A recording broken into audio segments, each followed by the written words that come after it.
All right. Hello, hello, hello. For probably one of the highlight matches of the weekend, China Seed 1 versus Seed 2 USA in the winners finals.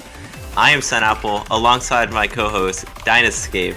I'm really excited to see how this match may work out.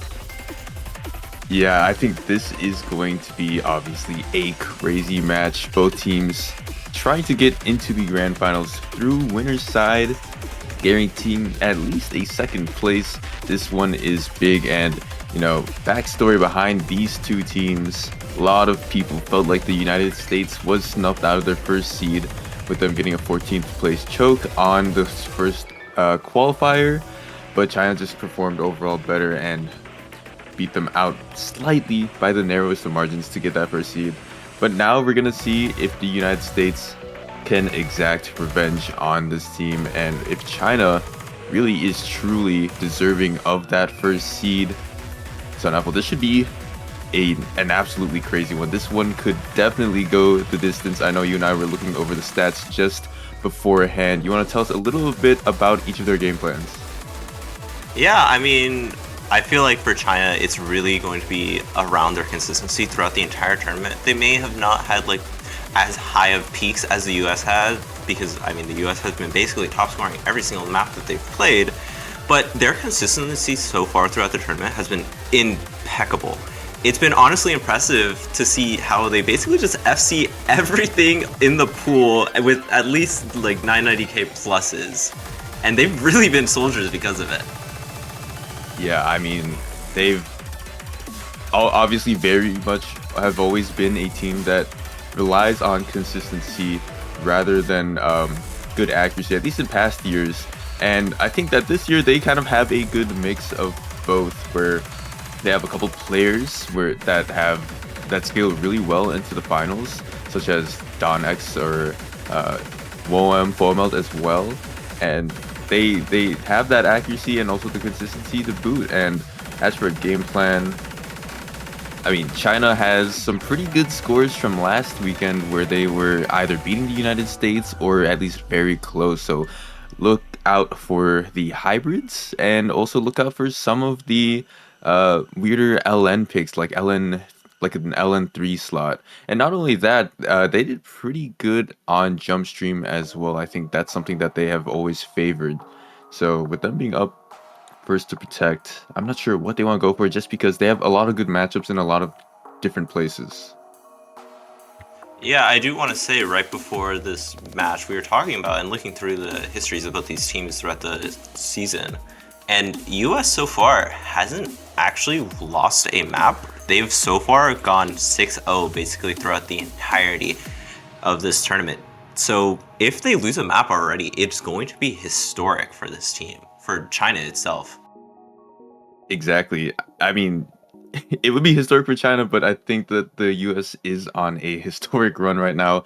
I don't think we've had any team get to finals weekend without dropping a map. Now, I may be corrected, but it just stands as a crazy statistic that, if you look at who they went up against, they had to face Vietnam, they had to face Chile, Taiwan, Denmark. They just faced a lot of good teams, and they're showing you some consistency too. Here we have some of the protects and bans.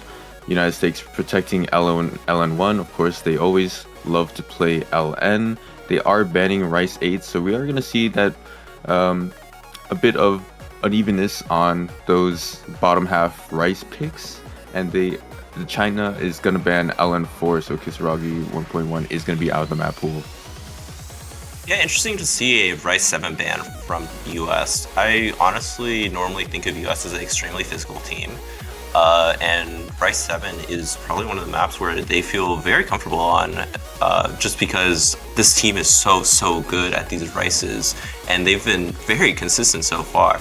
Though, to say that, China has also just had extremely strong capability of just playing everything in the pool. So I guess maybe they just weren't feeling too confident on being able to FC it consistently, and they didn't want to give China that chance to even take something. Yeah, I think the Rice 8 ban from the US is very much just cosmetic, where they don't want to play mini jacks at all, and that was the mini jack map. That was really tough. So China is gonna be up first to pick. As we've seen, we've got a couple of choices. They protected Rice 7. The first map of this match is going to be Rice 6. Yeah, so China picked first. We will be seeing a more of a dumpy map here, very similar to the past anime dump maps that we've been seeing. So, yeah. Yeah, I think we've had a decent amount of like vocal dumps that have been like anime / YouTubers, so that's been pretty cool to see. And I think this was, at least when it was showcased in the map full showcase, this was a bit of a fan favorite, obviously with YouTubers being so hand in hand with the Osu community. And it's mapped by the shows. If anyone knows Mir Sun Apple, you know that Fire in the Sky is very much so a fan favorite from us, and this is kind of in that similar vein with the dump. And then of course the shows tries to add in, you know, some of those mini jacks or gluts within the dump and kind of intertwine them. So I think that could be a big problem for all 6 of these players. Yeah, Fire in the Sky, such a good song. Definitely would recommend if you haven't played the map as well. It's very, very fun. I believe it's loved, so be sure to do it. But it's looking like players are joining the lobby. We are seeing a classic lineup for US, Peachmero, Neptune, and Helson. They are the extremely strong core for US and will probably be playing through most of the match. I'm honestly a bit surprised that we didn't see one of their Rice players, something like Minwoo, Dev, and not really Restream since they mainly only play like Jump-Stream. But still, like Dev and no Minwoo is kind of interesting to see. And it's kind of funny that you mentioned that, because we actually have a little bit of a backside info where for China, Donx isn't here, and that's one person that I would expect on Rise 6. For United States, Dev isn't here, so both teams missing very important players, especially when you consider that at least for both of them, that's the Rice core. That's a Rice core player, and then for China, Donx does end up playing a lot of hybrids and even the LNs, so watch out for that. But for now, United States with a little bit of a lead, definitely handed off by Parasol Tree, having a little bit less accuracy. And Neptune Peachmero starting off very strong considering the other accuracies in the lobby. Yeah, all these players so far have been able to weave through these little mini jacks pretty consistently. A slight lead has actually been growing for US at this point, literally just off of Acro alone. Neptune at this 99.93, kind of gapping the lobby. Everybody except for Adonawadi is just nowhere near that score. And as we get to that little transition, Neptune is going to break. So a bit of life weaved into China's story, as I don't know what this actually trades it back. Lead goes back over to United States just by a little bit, but it seems like these misses are only worth about 2,000 or 3,000 points. And considering how we're only in the first half of the map, there's still plenty of time to accrue a lead. Yeah, it's been really insane to see just how well Neptune has been able to increase their accuracy. I don't know what taking a break earlier, and Parasol Tree as well. It is traded by Helson, and Helson breaking again brings the lead over to China. Well, the last bastion for China right now with the FC. Same with Peachmero. Yeah, it seems like every time someone drops on one team, another will fall on the other, and Peachmero taking a clean miss, but on such a weird part. Right when we got to that little break on one of those easier streams, just falls. So no more combo on the side of the United States.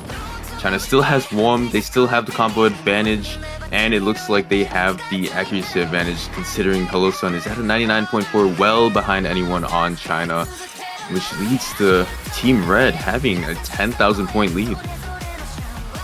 Yeah, Hello Sun's accuracy drops have just been too strong so far. We have about an eighth of the map left. 10k lead is able to be come back from. It'll take at least 2 misses from China, and you most likely want to see it from Woems with this full combo still.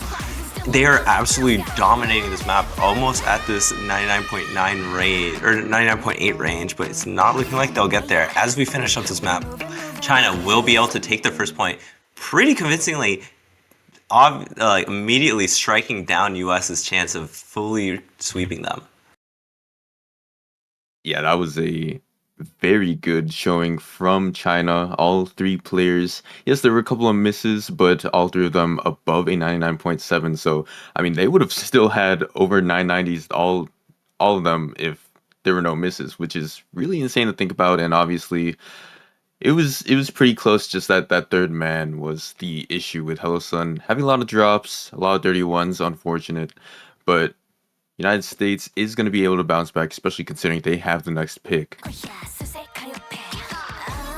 Yeah, and Neptune black flagging that, getting 1-3 or 1 miss, assessing any other time. But I think even without that miss, China would still be winning that, just because their lead was so big.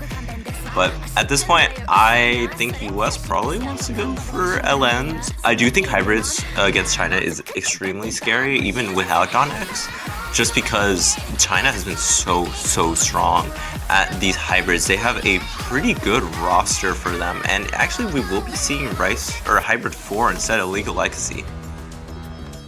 Ooh, an illegal legacy is an interesting one. You would have thought that they wanted to maybe hit up a couple of LNs beforehand, but no, they're going straight for some of the hybrids, which is very fun to see. So illegal legacy, definitely tough. I think the hybrids in general this year have been really crazy, and this one is no different. It's a very techy, so there's that physicality that's needed.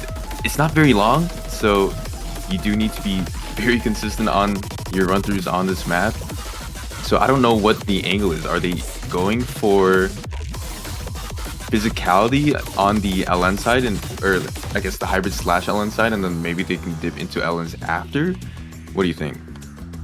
I'm not too sure. I assume they probably want to go into LNs after like hybrids, maybe just trying their best to like I don't know, bring down the stamina of China so that they can like pursue that accuracy advantage that they most likely will have on the LN. But I do feel like Illegal Legacy itself is a bit of an interesting pick, considering that they did ban Rice 8, which you were saying is very mini jacky.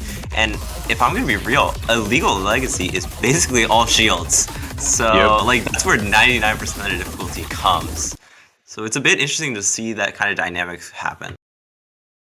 I just feel like when you when you turn the mini jacks into LNs, something in the United States brain awakens, and they can just play it 100 times better. That's my theory, though. And so as we get into this, we'll have to see if it's right. But it does seem like we might have a bit of a banjo issue with Neptune. Might be a restart, might be a banjo thing, might be totally visual and cosmetic. But as it stands, FOMO did not have the best of starts, about a 99.3, whereas that first and second player for China and the United States were quite even. So definitely watch out for FOMO when this whole map restarts. Yeah, I do think FOMO so far throughout the tournament has been, I guess, the weaker link for China, just struggling a bit more on accuracy than some of the other players, especially like Parasol Tree and Woem, who have been kind of Goliaths in terms of their accuracy.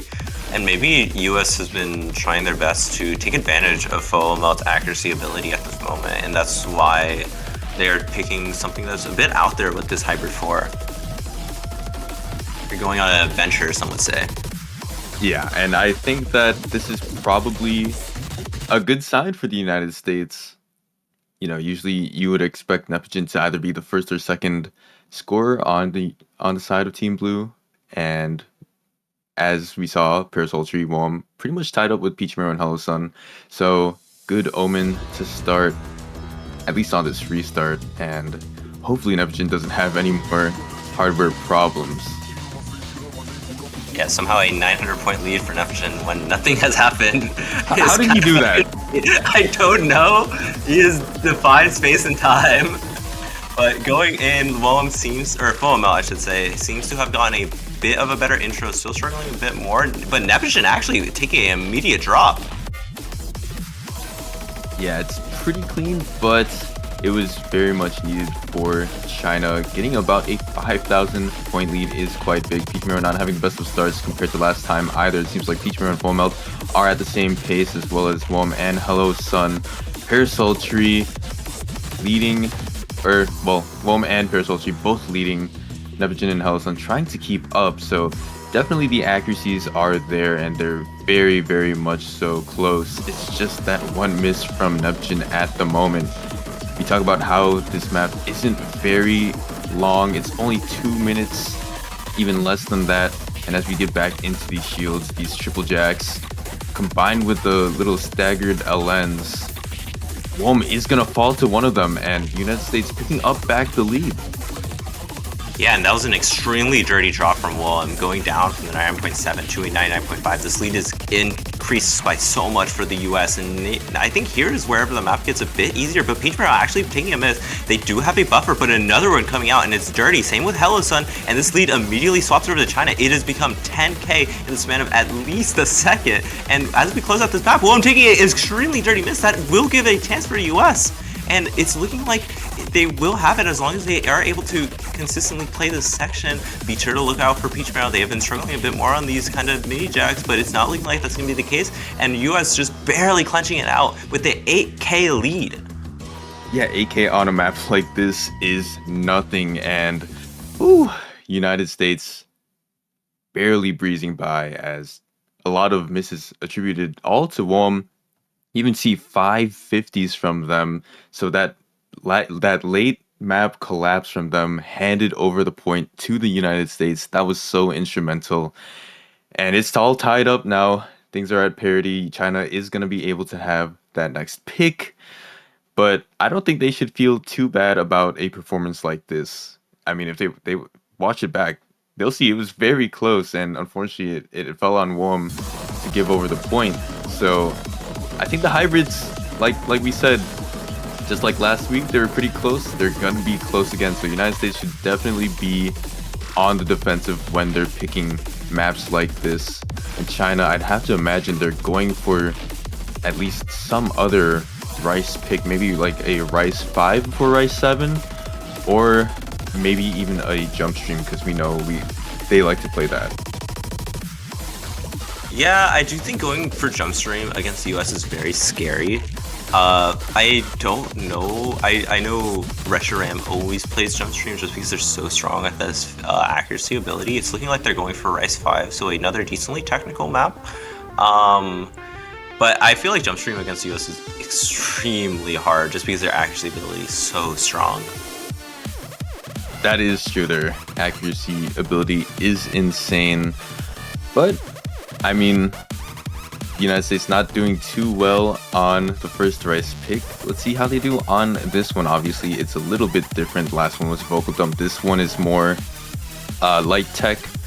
But what's more scary is that this one is more akin to the United States ban than the first map that China had picked, where it is actually very focused on mini jacks and 3-note jacks. So if you guys were in Soft 6, you might remember this one. And it was on the same rate as well. So let's just see how the United States deal with the jacks, because it seems like China, that is one of their strengths, and it's something that the United States maybe struggles with a little bit more. Yeah, I mean, we saw the US struggling already in the last point. We saw both Peach Mirror and Hello Sun taking a miss on those jack sections in Illegal Legacy, whereas China was able to pretty consistently play them, just like kind of messing up a bit, and with Parasol Tree taking a miss earlier on, and WOM obviously struggling a lot more towards the end. But I think this map is a kind of different breed of mini jacks, where it's just like pure physicality mini jacks instead of like technicality. I have to agree with you there. And as we see, China still missing a player. It seems like, I don't know what high is going to be that third man. Again, this is something that you'd probably expect Dev would eat up, and I think Donex. So I wonder if China's game plan is changed around this at all because they're the ones who usually are going to be picking Rice in this matchup, whereas the United States, obviously, as you've seen, going to be picking the hybrids and LNs, and Dev is not one of their players for those categories. Yeah, it is interesting to see them not play again, but we will continue to stick with this roster, Peach Maro, Nepogen, and Hello Sun for the US. Paracel Tree, Willem, and I don't know what I playing for China. We will continue to see the switch out between Full and I don't know what I, just between the maps most likely, just because they're a bit of specialists, I guess you could say. Yeah, I think they're very good at the categories that they're good at. So starting off, as you can see, a lot of 3-note jack anchors and just very fast mini jacks, obviously at like 170 BPM or even faster than that. It can get pretty tough, and as we see, Peach Maro struggling a little bit in terms of accuracy compared to everyone else, but I don't know why High is going to take the first miss. Yeah, and Willem echoing that as well, taking another one. It is a lot cleaner than I don't know what High, but it's still one to say the least, and a 10k lead has been given to the US, handed to them, but on a silver platter, a third of the way through the map. There's still a lot of sections for the US to miss on. We have been seeing them struggling, especially in the later half of the maps, so stamina issue could be a thing. Keep in mind, we are in finals. These maps aren't the easiest at all, especially having to play them consistently one after another. We have a little bit of a break section, and we see this lead has been increasing slightly for the US because their accuracies have been really, really strong. Yeah, I think this is a very strong showing, especially with Nepogen and Hello Sun beating out their counterparts. Nepogen beating out Parasol Tree, the top scorer, by quite a bit. Hello Sun also beating out Woem as well. Peach Maro providing a good scoring score and most importantly not missing, so that is what is needed in this last fourth. But Hello Sun is going to find the first one. It's not enough though. China still needs a little bit more to bring it back, and Nepogen is going to start that off. Yeah, and that miss from Nepogen is just barely enough. Oh, looking like a lot of issues are happening with Bancho. We will see it come back. I don't know the scores, but I don't know what High taking a maybe real miss. Doesn't look like it. It is looking like this is the correct section. Now China having a 5k lead after the miss from Nepogen. It is slowing down. I don't know. I don't know. Bancho messing up a lot right now. But hopefully China has this lead. If Bancho is correct right now, they will be able to take whatever point they have right now. And looking out, closing, Nepogen miss, and that'll secure it. China securing another point. Now onto US's pick. Feels like it really feels like China just they did some tomfoolery and messed with Bancho to get out Nepogen and Hello Sun. And I mean, China getting that point by 10,000 is quite a large stretch. I mean, the first Rice map was about 10,000 as well, so common theme here where these wins between the two are at about that pace. And when you think about it, that's probably, depending on the length of the map and how many notes, obviously, it's about, 1 or 2 misses. And obviously in the finals, FCs aren't expected. Triple FCs are extremely uncommon. So if anyone is able to get that, they are almost guaranteed the point by how things are going in this match so far. Yeah, and it did look like Nepogen's break was real, but it seemed like everybody else's was fake, so that was really the difference maker on that map, the reason why the lead has swapped over to 10k for China. But now on to the next pick. US still has a lot to go. Nobody is anywhere close to winning at this moment. And I don't know whether they'll go for another hybrid. If they will, it would probably be like Spider Tank. And instead we're actually going to defeat LN2, Yurafu Jukai Girl. Such a banger. I love this song so much. I was about to say the same thing. This is such a banger. I know you want to see this one, and the other one you want to see is Rice 1. So we've got one out of the two maps that we've wanted to see, and obviously this is the density pick. This is high techs at 200 and almost 40 BPM. Like we said last week, density was quite close. Oh no, that was actually LN3. But I mean, China didn't play LN2. It seems like they're around top scores like either anywhere from first through third whenever they play an LN map though, and obviously their core is going to be Full Melt and Parasol Tree. The thing is, Donex usually plays on the LNs, so this hurts China a little bit more than US with the missing players yet again.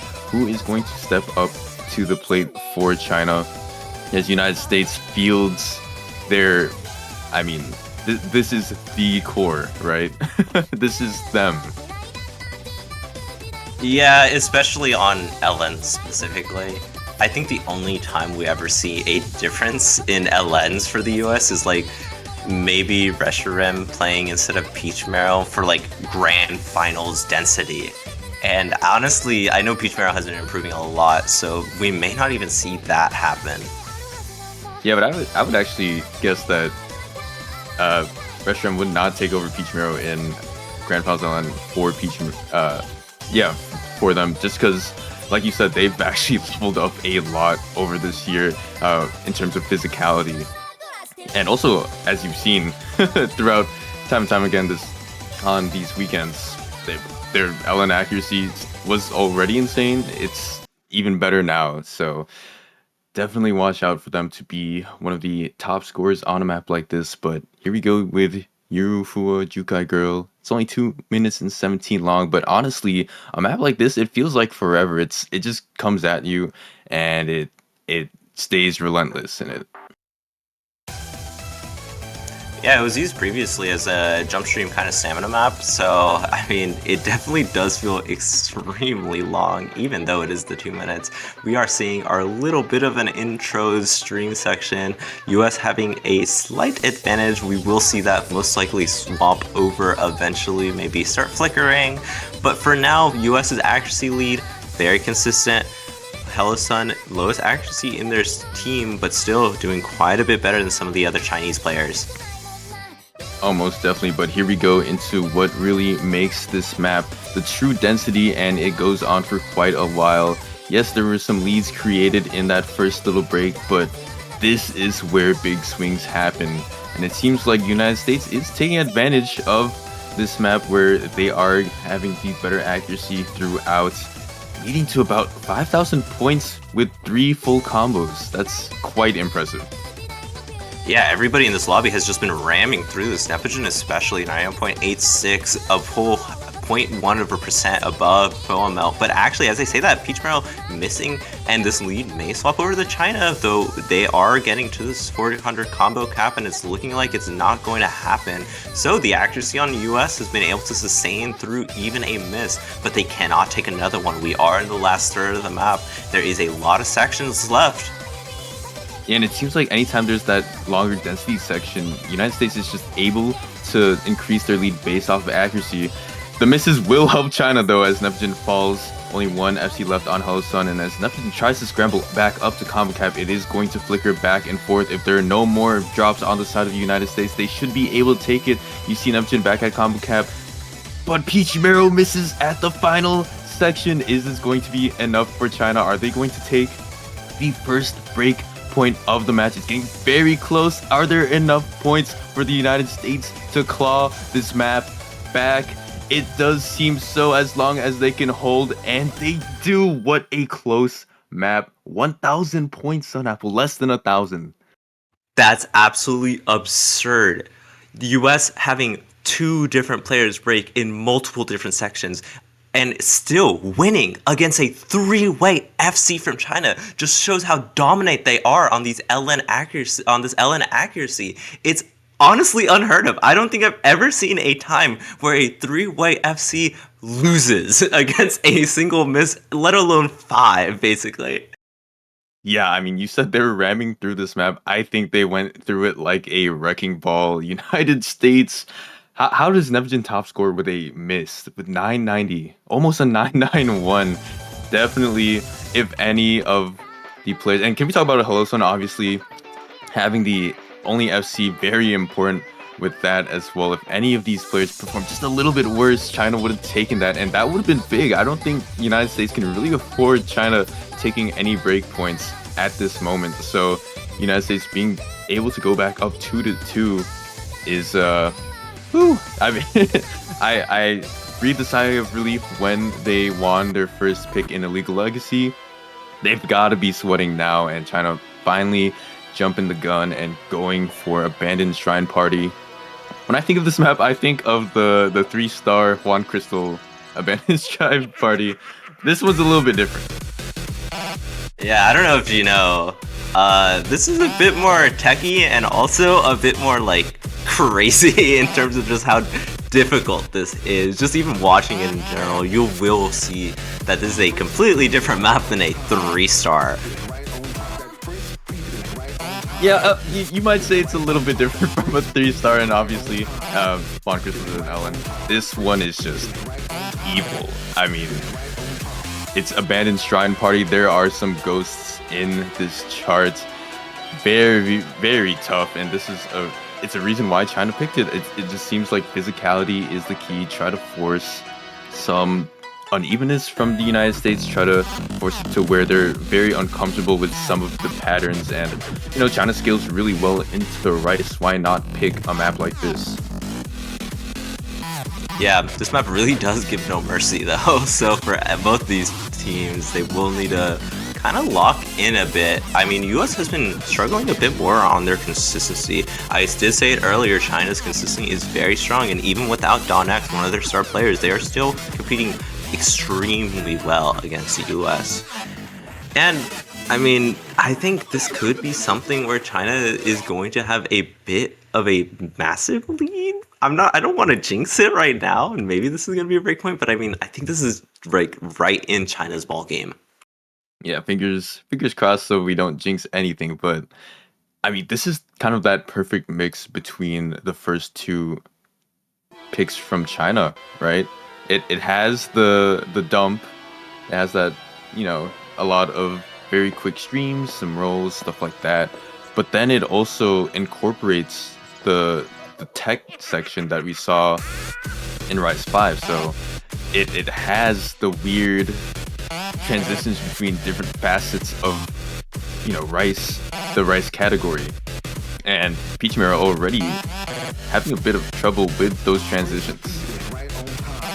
Yeah, and that miss was extremely dirty for Peach Mirror. This lead will be quite big for China, I would say. It seems to have just gone to around 6k. It'll probably stay around here for a bit. Nepigen doing extremely well. As always, they are the star player for US, but China, 3-way, 99.8. It's extremely difficult to do anything against this. We are a fourth of the way through the map. We have just gotten to the break, so there is a lot of time for them to drop in accuracy, but it's looking like this team is extremely consistent. And as I say that, Parasol Tree taking a break, this will maybe swing the lead over to US as long as they continue to hold. Yeah, I'm trying. I really don't want to mention what the score is going on right now, but if Peach Mirror can bring up that accuracy, and I think they will be able to, United States definitely has that outside shot, as China already back up combo cap with Parasol Tree, is trying to fight back the seesawing that the score bar is doing, and we are getting into the back half here with this little break and a bit of time to assess. Hello Sun matching Parasol Tree, Peach Mirror falling yet again. That is going to be really big for China. Yeah, everything seems to have fallen to ash for US right here, taking another break from Peach Mirror when they were just so close to taking a lead. But as we get to it halfway through the map, 5k lead again for China, seeing a parallels from the start. As long as they are able to hold, Parasol Tree needs to continue to hold on to combo. Hellsun taking a break as well will just give them at least another advantage. They have a bit of a buffer, and miss won't be enough for US to take this map if China has that. No, it's got to be sustained drops from one person or at least a full team wipe out for United States to kind of take it back. Only fourth of the map left, and we are getting into yet another break. This is the last one of the map, but then we get into that last final breakdown, and the PI is pretty much what you've seen before. It's got the rolls, it's got the weirder stream trills, it's got some of the broken jump streams. So let's see how these players handle it. China, really good lead. 8,000 points, as I said, needs to be a lot of drops for United States to be able to take it. And that's a start. I don't know what high is going to take one. Lots of streams falling down, and United States almost there. Only 1,000 points. There's not too much map left, and the accuracy is shining through. Are they able to take it at the last second? It's flipping back and forth. Last couple of notes. No! Another close map between these two teams, but this time China is the one to survive. That was absolutely insane. I don't know what I just barely taking a bit too dirty of a miss at the end. But Woem's SS has been able to help out their team so much. They are acting just so good right now. I didn't want to mention it during the map, but can you talk about how Nevajin is 998ing in finals rice maps? I that's absolutely insane of a performance, and definitely one of the reasons why United States were able to get so close, but it was just not enough. 400 points. We just came off of the banger between the, what was that, UK Thailand? How are we getting graced with such another good set in this? Yeah, it is kind of crazy to see UK Thailand having, I believe it was 4, or it was South Korea, or no, it wasn't. It was South Korea. What is it called? South Korea, UK. Oh, there we go. Yes. That had 4 maps in a row that were like 400, 500 points difference, and now we're seeing another one in this match. I don't even know what to say. It is now time for US to pick. Luckily, that wasn't a breakpoint, so keep that in mind. Neither team has a notable advantage in this match, but US, they have quite a big pool to choose from. They have both all the hybrids and both the LNs left. I'm not sure where they're really going to want to go. Maybe going back to hybrid. It doesn't look like that's going to happen. Shadow of Cats is one that's going to be picked. Oh, no way Shadow of Cats is picked.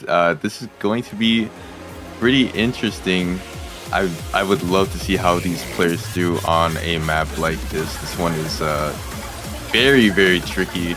It kind of has like the shields that we saw in Hybrid 4, but just it obviously like the rice is way different. Yeah, I mean, it's Shadow of Cats. I don't really know what to say. Yeah, This yeah, song is it's just, Shadow of Cats. If you know, you know. It's Shadow of Cats. If you know, you know. This song is just absolutely absurd, and the map reflects it so well. Yeah, I mean, you can already hear the wubs. You already know what that's going to be represented by on a map like this. Obviously, a lot of Alentum, very strenuous rice patterns, very hard and physical to hit. It's super fast as well, so I have to see. I mean, the United States did do pretty well on Illegal Legacy, won by about, I think, 9,000 points. You called it at the start of the last map of Abandoned Shrine Party, where you thought, like, you know, maybe China's going to win by about 10,000 points yet again. I don't think that's going to be the case for the United States anymore. I think these teams have finally hit their stride in the set. They're all warmed up. They're all playing really well. Now it's just like purely, it's just I think both these teams are close enough in many of the skill sets where we're not gonna see huge sweeps. Yeah, there's that, as well as there's just running out of maps. China has been able to pick all the very technical maps so far, and that is probably the US's weakest skill set, especially like the more anything that basically isn't very simple is what is US is kind of the worst at. But I mean, US is the same. They are running out of more awkward LN and hybrids to play after this one. But first we gotta see what happens in this, whether a breakpoint will be given for China, and if so, it could be interesting to see. So far, this intro has been pretty clean for all players. I know Parasol Tree took a 200 or 2, but that will be eventually basically moot at the end. Yeah, totally negated, but what isn't negated so far is Hello Sun's miss quite dirty and immediately leads to a 4,000 point difference between China and the United States. This map, about that mid-level of length where it's 2 minutes and 30 seconds. So there's a bit of time to get things back going, but I mean, you already see these long jacks, Peachmo actually falling to one of them. It's tough. United States, 2 misses to none on the side of China. We talked about that consistency, how you can always depend on China to be really good at minimizing the misses. And as Pichimaro misses yet again, it is traded back by I don't know what high, twofold actually. So we are getting to a little bit of break. All players can see how that score is going for them, how that team score is. And the United States, they know they're on the back, but they know what they need to do in order to secure this map. And same with China, they want to hold on to combo as long as possible. Yeah, but I don't know what high, taking a lot of breaks, let alone 30 breaks back to back. China had a lead for a while, but it has swung back to the American side. Pichimaro needs to continue to hold on. China, 2 FCs on the board, and HelloSun taking a break. I don't know whether that'll switch the lead. It will be flickering for a while. US has a last player, Neptune, but as I say that, they miss. Sorry for the caster curse. China's 2 full combos so far have been so strong. They still have a quarter of the map left, so there is a lot of time left for them to bring this back for US. 6k lead is almost nothing when it comes to this kind of map where you take 1 miss and a lot of other things fall. But in this last quarter, we need to see Parasol, Tree, and Whelm continue to sharpshoot their accuracy as much as possible. HelloSun taking another miss. This lead has just been increasing more and more. Is this going to be the first breakpoint that China has been wanting throughout the entire match, giving them the lead, a noticeable lead? HelloSun missing, but I don't know what high. Also kind of struggling in accuracy. It doesn't matter though. 13k point lead is not possible to come back from, and China able to take the first breakpoint of the match. And what a stage and what to take it in. I mean, you were up 3-2, now you're up 4-2. This is huge for the Chinese team. They definitely found their sojourn in the lower half of the map pool finally, as they took something in hybrid/lens, and that's not a thing that many teams can say in the past or present. This is so big for China and really opens the door for them because they only need 3 more points to win, and 2 if they want to secure a tiebreaker. And when you look at the map pool and you see what's available to them, you see a lot of good picks. Again, China has both jump stream picks. I think they are very good at those. They still have the streams pick. I think they played on the vocal dump well enough where they can comfortably pick that. Where do they want to go? Yeah, I said this earlier. I do think China has a lot worse picks at this moment. US has been consistently really strong on these Rice 4s, these Core Jack picks. So I do not want to see a Core Jack pick from China. If anything, I'd like to see something like Rice 1, since that is their probably best chance to win the next Rice map. I do think Rice 2 and Rice 3 being jump stream is kind of in the US's favor, especially if Dev is in here, or even if Reshiram is in here. Reshiram has been very strong on these jump streams in the past, and they continue to show off probably in this match. And oh man, yeah, United States taking that time out. They've got to breathe a bit there. I think this is like definitely one of the best places where you can take a time out. This was very calculated, and I love this from the team of the United States to be able to try to mentally reset, say, hey, what's going on, what's going wrong, what can we do in the future in this set to bounce back? Because right now it's a bit of a precarious situation. China's up in a good fashion, and they have a lot of good maps left to pick, whereas on the side of the United States, they only have 2 hybrids left, they only have 2 LNs left, they need 5 points. So if they don't want to go to tiebreaker against China, they're gonna have to take at least the 1 or 2 breakpoints, I believe. So it's certainly a rough spot for the United States, but I think they can at least get a breakpoint back. I would love to see a tiebreaker, most obviously, between these 2 titans of this year's edition of the MWC. Yeah, I do really like this timeout as well. I think it is good for the US maybe to like have a bit of a zen moment, just like kind of chilling out. I do know this team is kind of prone to having a bit more of like a morale issue as soon as they are a bit struggling a bit more, especially since this is the first time they've been down, let alone this is the first time they've lost maps.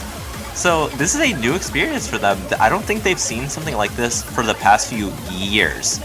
It's honestly going to be a bit jarring for the team at this moment.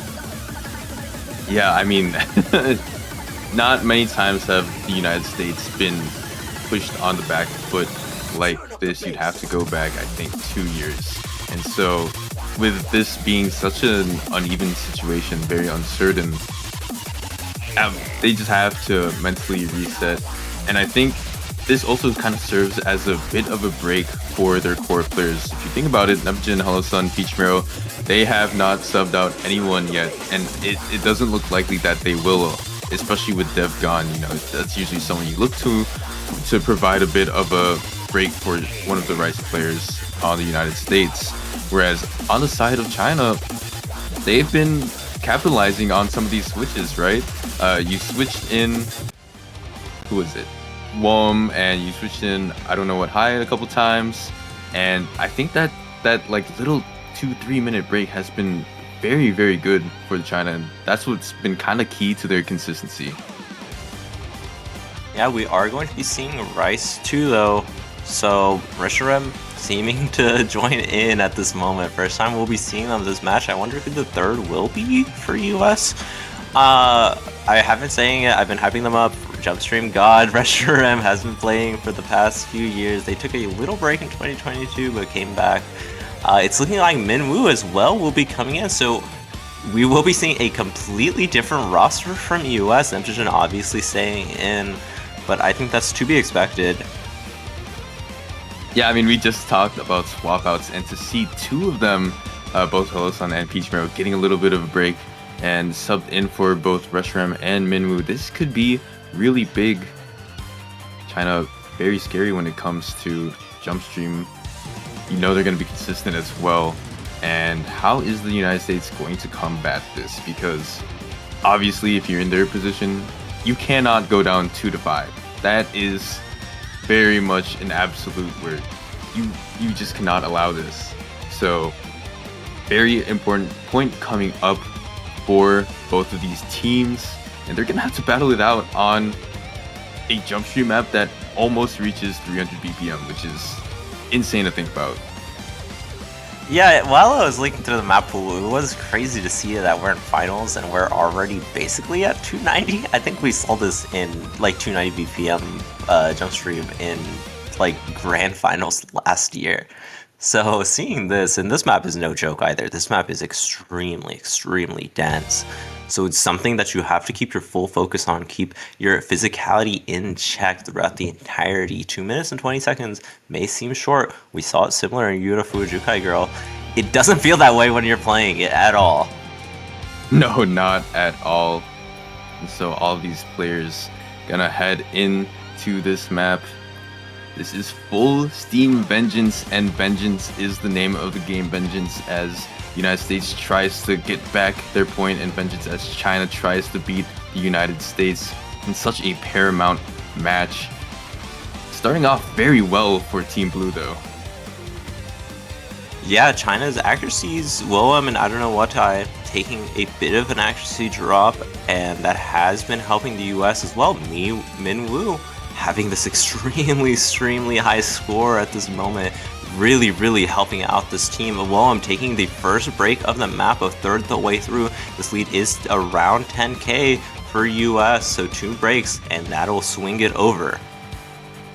Yeah, and there's a decent amount of breaks in this map, some larger than others. This is one of the large ones, and we can assess here a 10,000 point difference. It's not something that I would expect on a jump stream map between the China and the United States. I thought this would be a lot closer midway through, but obviously anything can happen, and this is one of those weirder parts where the LNs and the Jacks can mess you up, and it's gonna happen for I don't know what high. Yeah, and this lead has ballooned, basically. It is at 17k. US has a huge buffer. Maybe they will be able to bring back from what they've started from. Whoa, I'm taking another miss. Parasol Tree being the last player with an FC. This is spelling doom for China at this moment. 25k lead and growing, or almost 25k lead and growing. US just staying so consistent on these jump streams. I was saying they're really strong on these simpler maps, and we're seeing it right here. yeah, just going through the guitar solo like it's nothing. And ooh, Neptune and Reshiram. Man, woo, that is a full combo reset from the United States at the end of that section. It is straight out by one person in WOM, and the United States did have a huge cushion to work with. So unfortunately for China, it's not going to be enough. Something else needs to happen, and I don't think that is going to be the case. We are going to get these Weirder Jacks combined with the LNs, so maybe the uncertainty and the little vocal stream, but no, it's not enough. United States, even with that full combo reset at the end, is China's just going to lose on that point. And I'm seeing Huh. something here. Uh, Huh. did you say an almost DDP? Or Huh. I'm sorry, not an almost DDP. Did you say a DDP with one miss? Huh. Ah, That is that is one of the scores of all time.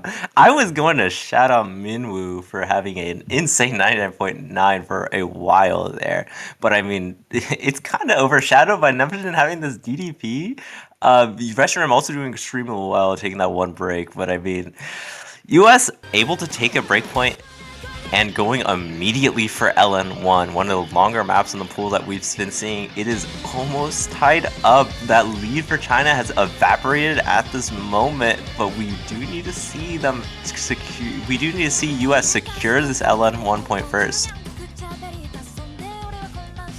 and I don't know about you, Snapple, but I have been loving every single LNN hybrid pick. It seems like every single one of them have been just blow for blow, absolute slugouts between the two teams. So I hope this is no different on a map where it's 3 minutes, 3.5 minutes long. I'd love to see some swings on both sides and just it be a back and forth little battle between the two.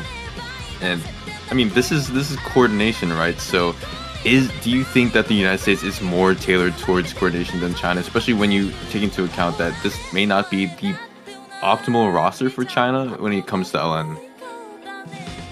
It's really, really hard to tell. I do think US is extremely strong, if not the strongest LN team. For coordination specifically, Yeah. I'm going to have to give it to US. I think Helison and Peach Marrow have been struggling a lot more in terms of like their physicality and stamina ability, and that isn't as much into play on these LN1s until we get into like grand finals where it's a lot more like timing hellish. But I think for this one specifically, it's not as much about like how good you can play some of these jacks or like some of these shields. It's mostly just how precise can you be at releasing these LNs on time. Oh, for sure. And I mean, this is very, very quick as well. You take into account how short some of these LNs can be, and it really ramps up to like some 270 LN patterns. So, pretty tough as a map. It is finals. So this should be quite the test for all of these players. And tested are China right now, as all three of them trying to match the United States, and I think that's working out pretty well, especially with a Neptune miss. Yeah, and even in this earlier section, this lead was flickering back and forth. China has been extremely strong, kind of proving me wrong, saying that US is the best LN team in the tournament. But we'll have to see that continue as we get into this actual course, the fourth way through the map. China having a slight lead. It can definitely evaporate. We've seen it over and over again, and it seems to be slightly shrinking and going towards the US side just off of accuracy alone. Yeah, I'm trying to see here, and it seems like Hello Sun and Peach Marrow negate China's Wom and Full Melt, whereas Neptune is strictly beating out Parasol Tree even with the miss. So right now, as long as United States can hold on for just a little bit longer and find those little crevices where they can sneak in an accuracy bonus, they should be good in flipping it over, and they're really close right now. It's about 500 points.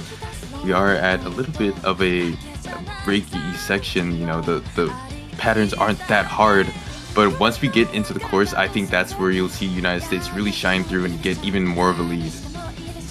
Yeah, and right now we're kind of seeing a big difference between these two teams. Everybody on China below this 99.7, whereas it's the exact opposite for US. 99.7 is the bare minimum for them, and this lead has swapped Paracel Tree, taking a break. It does trade out with Neptune's earlier break, and that will swing the lead over to US, 5k points. They can afford a miss, but it has to be an extremely clean one at that. China continuing to lower their accuracy though, so this lead seems to be growing for this US squad right now. Yes, growing. It is 7,000 points. And like we said, this is a pretty long map, so obviously anything can happen. But I think that break did wonders for Hello Sun and Peach Marrow. Being able to get subbed out and just have a bit of a respite is proving to be substantial. Both of them at about 99.73, beating out any of the Chinese players.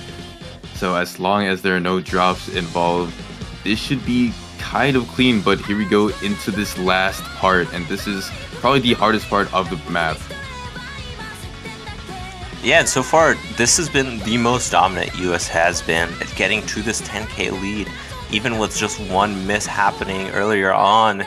But we're closing it out. We have one more chorus section in this last eighth, so there is still a bit of a chance for US. Is there a last chorus? I feel like there is. No, it's actually very Is slow as okay. an outro. So, I mean, with 11,000 points, I think that's it. That's going to be deuces for China on this map, and they're just going to take it very calmly as well. This is the largest lead that we've seen so far on a map, and it's going to end with a whimper. Well, okay, not the largest lead. We literally just saw jump stream, but largest in the hybrid and LN section. Yeah, I mean, I feel like every player on US having a sizable accuracy advantage against China is just a very big difference from what we've been seeing. I did say that US is very strong at these LN coordinations, and I mean, this has proven me right. But we're all tied up back to 0, basically a best of 5 at this moment. China versus US, this has been a match everybody has been hyping up for, and it has been delivering. But China losing out on a lot of points to pick from. We still have quite a few Rice maps to play. But I don't know which one would be the best for them, especially considering they lost by quite a bit on Rice 2. Yeah, I think they've got to stray away from Rice 3, seeing how Rice 2 went. And looking at it, I mean, they have the Core Jack pick and they have the Streams pick. If you want to compare, make kind of like apples to oranges, Sugar Zoo might be the better choice out of all three of the maps, just because of how the Vocal Dump map went. So I think that could be a choice. Can I be out there? Yeah, of course, I feel like Rice shouldn't be what China picks anyways. Crazily enough, I have to agree with you. Like, with how some of these hybrid maps are, maybe you go for something like Villain Virus, right? I think Villain Virus is pretty good, but I was thinking a bit more techy. We can go for Spider Tank. Spider Tank is pretty similar to Legal Legacy and Shadow Cast. Maybe it doesn't have as many mini jacks, but it has still quite a few, and it can help out China quite a lot, since we have been seeing US struggling a lot on those kind of maps, and we are seeing it. Hybrid 3 is going to be picked for China. I've been predicting them this whole time. Yeah. You just have the foresight that I don't. Spider Tank, good pick from China. A lot of long jacks in this map, and as we saw in some of these maps throughout, United States have been struggling on it, specifically Hello Sun and Peach Marrow. They've been taking a lot of drops when it comes to kind of these either shieldy patterns or long jacks in LN or Rice form. So I don't know who the United States is going to field on a map like this. If it is Hello Sun and Peach Marrow and Neptune, obviously things have been traded out back and forth in the hybrid slots. So it's tough, and with China having Parasol Tree Roam and full melt, it seems like they know what they're doing. Yeah, definitely. It seems like they were pretty prepared for this pick. Maybe they were talking about it a bit before. US not having their third players right now. It's probably going to be Hello Sun maybe finishing up a map. But We will just have to see it. I really do think that China has been playing super well, even without Donna X, and I think so far it has been honestly impressive just to see how well they've been playing on these hybrids. Oh yeah, so still waiting on that third player. I'm not sure if they're just running down timer and making sure everything's all right, or if they like legitimately don't know who they're gonna pick on a map like this. No news on the side of the United States. I don't know if they need like a tournament server switch in, but no, it's just going to be Hello Sun coming in for the United States. So the trio threat, Team Blue against China, and China, they won. Shadow Cats, 13,000 points. United States, they won. Legal Legacy by 8,000 points. So hybrid score 1-1. Who's gonna break that ice? It's time. This is, I think, the most important pick of the match. I think so far China has been kind of running out of options as we go through. They do still have their Rice 1 left, and that should be their last Hail Mary. But I think going for something like this could be the difference maker. If US wins this, they will have the ability to go to match point pretty consistently with the amount of picks that they have available. But we'll first have to see this. Will China lose a breakpoint so late into the match? There is a best of 5 going on right now. We are seeing this little intro section. Nobody has any sizable advantage. We know how the Braxis maps are. They are just crazy in general though. Yeah, the flams, the staggers, and all of them in either Rice or LN form, in hybrid form. You combine all of them, and intermix them in your patterning, and it can get pretty rough, as you see here. Just look at the bursts in this map, the shortness of the LNs, the density of the Rice. It all comes at you so quickly, but as it stands, all 6 of them doing really well on this map. Yeah, every single player I've seen up until Peach Barrel's miss, and that will bring China a lead. Another one coming out. It wasn't at that 400 combo mark, so it won't be too big of a deal. But China having this slight buffer, they need to continue to hold combo like they have been doing throughout this entire match. We have a bit of a break, but Parasol Tree missing right before it. I don't know whether that'll swing the lead for US though. We'll have to see right after this break. That's actually such a big break. If you look at it, Nepogen and Hello Sun are beating WOM and Full Melt by such a large amount, where Parasol Tree's not even at combo cap yet, and United States has about 1,000 point lead. So yes, I think that break really did matter, because Peach Marrow is handling his recovery quite well, whereas on the side of China, the accuracy is just not there. So more breaks are needed from the United States in order for Team Red to have this point, and there's not a lot of map left. WOM, with that miss, obviously going to put a dent in their plans. But here we go into one of the more crazier sections, so maybe something can happen. That something is not what we want to see though. Instead, WOM taking another break. US's lead has just ballooned to about 15k. It is just going up and up. Peach Marrow taking a miss. It won't matter that much. It's just a drop in the bucket for this lead for US. Nepogen and Hello Sun still having extremely high accuracy, let alone a full combo full melt. Last player with an FC for China, and that'll just spell doom for the US. A 20k lead at this moment. Going up a single breakpoint is not what you want to see if you're a Chinese player. Yeah, I mean, United States showing no mercy on this map. It seems like as time goes on, they kind of just level up and level up and level up throughout the set. And maybe it's just by way of the picks actually showing their true colors and being more catered towards the United States. So United States going to take that hybrid map by a large lead, and it was, to be honest, it was very risky from China at the start. I think they probably should have just went Rice 1, but obviously that's just in hindsight. United States gonna bust out the surface tension immediately. Yeah, I think this is a pretty easy pick for US. You've seen that you've done extremely well on Rice 2. I believe we have scores from Rice 3 for China. Let me make sure. Yeah, so we know Rice, or China's Rice 3 score from last pool, or what is it, Rice 3? Oh no, Rice 2. So you know you're doing better than China on last pool Rice 2 and this map is basically just Rice 2 for a longer amount of time. So I think this is a pretty easy pick for US at this moment. And that is true, but I think that what's also important to look at is if you're going to look at last week's scores, first of all, Donix played on both the jump stream maps, so that could be a big issue. But also the fact that, at least for China, the silver lining is that they did perform better on Rice 3 from last week compared to Rice 2 from last week. And that was just generated by more consistency.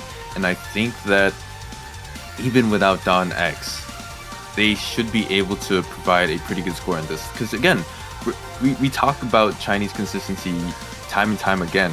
And on a stamina map where you're playing jump stream for 4 minutes, this was kind of the bread and butter for China against like every other team in this tournament.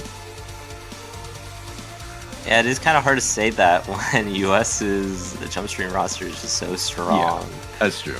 There's a lot to go on. This map is definitely very different from last week's Rice 2, as you did say. So I was a slight bit wrong, I guess, but also, I don't know. I feel like the main difference is just the 4 minutes, and we may be seeing US struggling a bit more on, I guess, stamina ability. We've been seeing Peach Marrow, especially towards the later half of the maps.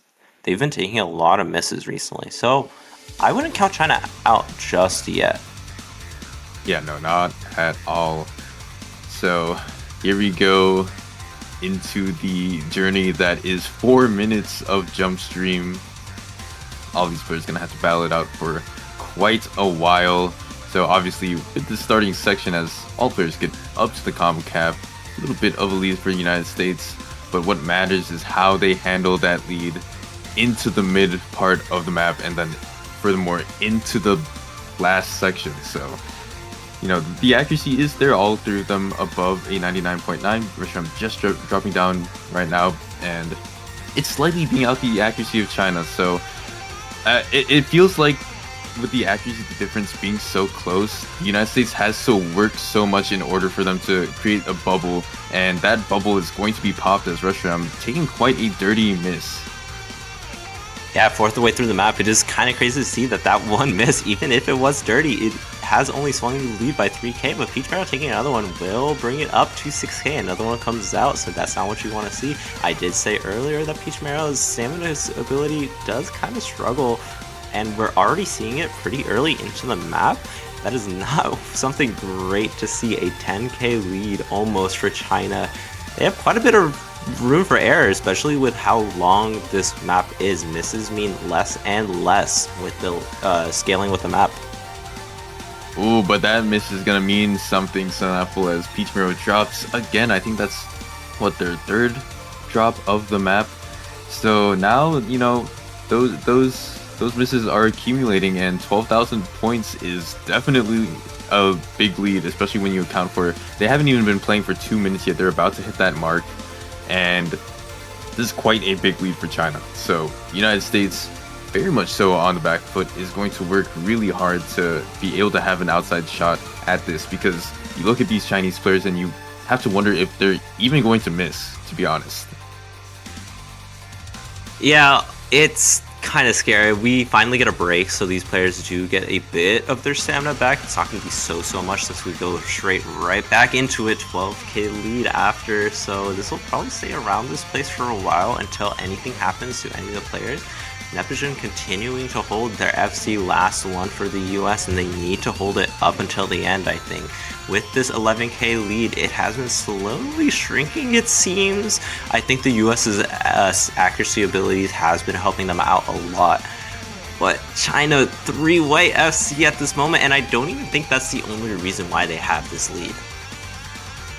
No, not at all. I mean, if you count for the misses and you take into account Neptune's miss as well, China just kind of seems to have the overall better team accuracy score, which is, when you look at how the last jump stream map went, this is a bit of a surprise. They are excelling at the stamina component, and they're taking this map to the bank. There's only a fourth of it left. There's about a minute to battle with, and with a 50,000 point lead, it's quite large. China trying to tie things up, trying to make it a best of 3, and that would be huge.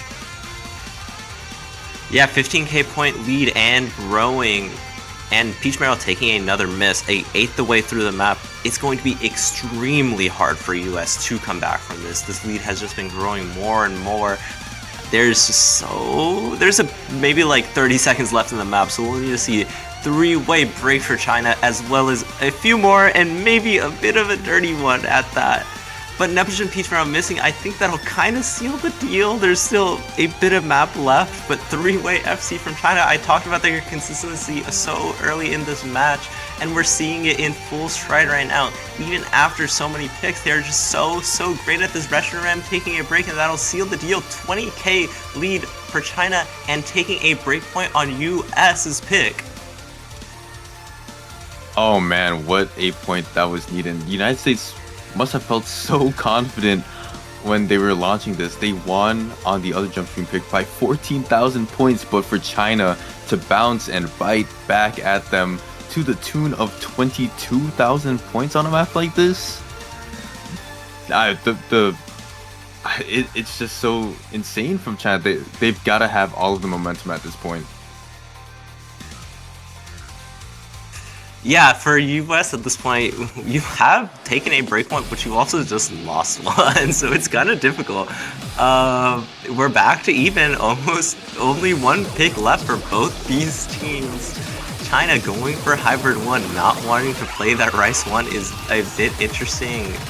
I don't know, this map, it's definitely fast, so there's a lot that can mess up for both these teams.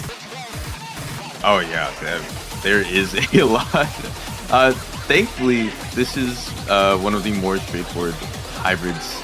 I mean, as straightforward as it can be for a finals hybrid. We saw every other one, and we saw how disgusting some of these patterns can be. So, with China picking Villain Virus, this could be very big. As you said, it's best of 3 now. If you win this, you are on match point. So, with how the pool is whittled down and how the United States might have the only, or how the United States has the only standard pick left, this has got to be a big one from China. Yeah, I don't know how this match is going to go from now on. I think for the first bit, I could understand. I saw where things were going, but at this point, we're going to gray territory. This could go either way. Both these teams have been playing extremely well. Both these teams have had monstrous scores. But we'll be seeing the last Chinese pick, Hybrid 1, starting off soon as the Good Lucks have funds go out. Will China be able to secure a chance for TV? We will just have to see, as Full Melt seems to struggle to load into the lobby. Now, we've been having a lot of Bancho struggles this match. I think it's just Bancho not being able to keep up with all 6 of these players. Yeah, that's probably true. I mean, all 6 of these players, they're just... Let's just say they're not even human. I feel like they're robots. Some would say like Omnics, but... Yep. I mean, Someone send the captcha for these players. I think that's what's happening. They gotta complete a captcha. They gotta click all the squares that represent a fire hydrant before they're able to start the map. I think that should be like a requirement to join this specific lobby. Like, you should not be allowed to be setting these scores for any of these players, and instead all 6 of them are doing it at whenever they want to. Oh man, and what a time to get iced out. I mean, you're heading into such an important map, and all of the nerves and tension is building up, and suddenly the map has to be restarted. It's gotta be the worst feeling ever as we finally get into it. Fingers crossed, nothing happens, but China and the United States heading into what could be one of these teams getting into match point. Do or die once again for China. They have been revived at least twice, I would say. Have both teams, I think, have lost 2 breakpoints, right? It's something like that, something extremely unexpected. Yeah, and so China, if they're able to give out a 3rd breakpoint, that would be less than ideal. And here we go with these interesting patterns, very density heavy, very Jackie heavy, and China, 2 misses to start with 25,000 points on Apple. You look at the accuracy, you see how Parasol Tree absolutely missed the mark on that beginning pattern, and United States gotta feel pretty good about that. Yeah, I'm gonna be real. It looked like Parasol Tree took their hands off the keyboard. They took multiple misses, multiple really dirty breaks. I'm very surprised that they didn't call for an abort. 30k lead. This map is extremely short, so it does mean a lot to be so high. It's kind of difficult for China at this moment. Parasol Tree taking another break. It's just going to continue to balloon this lead. The US has 3 FCs. As they say, that Neptune misses, but it doesn't even matter. Yeah, it's gonna take a lot more than that. You said, maybe Parasol Tree had some hardware issue where their keyboard didn't function, or just, obviously with that many misses where you get down to a 96 within 600 notes, that's a huge deal, and so it's gonna happen from someone on the United States. 35,000 of a score lead when you get into halfway through the map. Obviously the largest that we've seen so far in this set, but when you extend that to the scope of just MWC in general, you do not see leads this big that often. So United States has to take this. They have to get whatever they can. Yeah, I mean, it's kind of funny to see. We saw a almost 500, 400 point lead in this match, and now we're seeing this. Peach Morel taking a break. It's only a drop in the bucket for a US's score. A fourth of map left. Whoa, I'm missing. That kind of... I mean, I think it was sealed from the start, if I'm gonna be real. I don't think China's going to be able to take this just because of how devastating that early break was for Parasol Tree. And what a time for it to happen. That's just so unfortunate. That's gotta be so demotivating. They had such a good momentum coming into this map with, winning that jump stream pick and just having, everything going for them, but it's going to be stopped very short as United States 40,000 point win is going to go up 2 match point. It is 6-5 right now, and it's getting scarily close. Obviously, with all those misses, looking at the accuracies, unfortunately, I don't think it would have mattered for China, but it always is a what if. And so United States up to pick, then they could potentially pick their winning map. You look at the choices on Apple, what do you go for? As a former player of MWC, what do you think is the best for this team? This is extremely difficult. I believe there's only 3 maps left. It's Rice 1, Rice 4, and LN1. It's like, I'm gonna be real, I do think China's Horde Jack may be the weakest. I would probably go Rice 4, but instead we're going to be seeing LN3. That also definitely works. I just don't think Sugar Zoo is your pick. It definitely was going to be between Rice 4 and LN3. But I have to agree with that, yeah. But United States, I'm for you is going to be the last normal pick of the map. If China is able to secure this breakpoint, we're going to see a tiebreaker, and that would be really cool. So obviously, a lot of people rooting for China.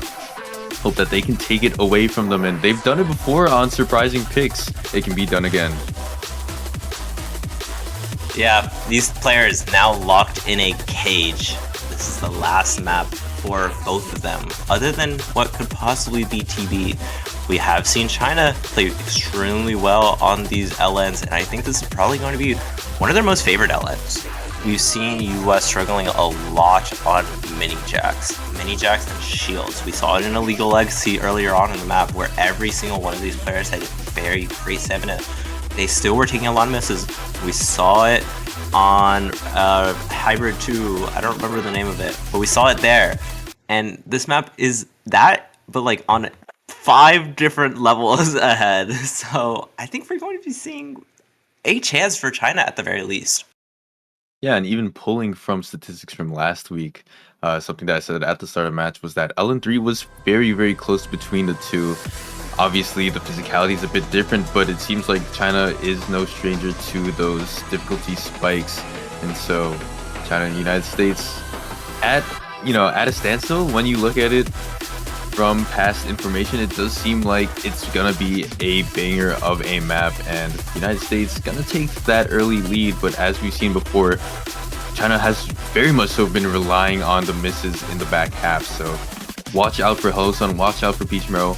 I think all three of the United States players have been dropping quite a bit this set, and if this is no different, then China should be able to grab some lead back.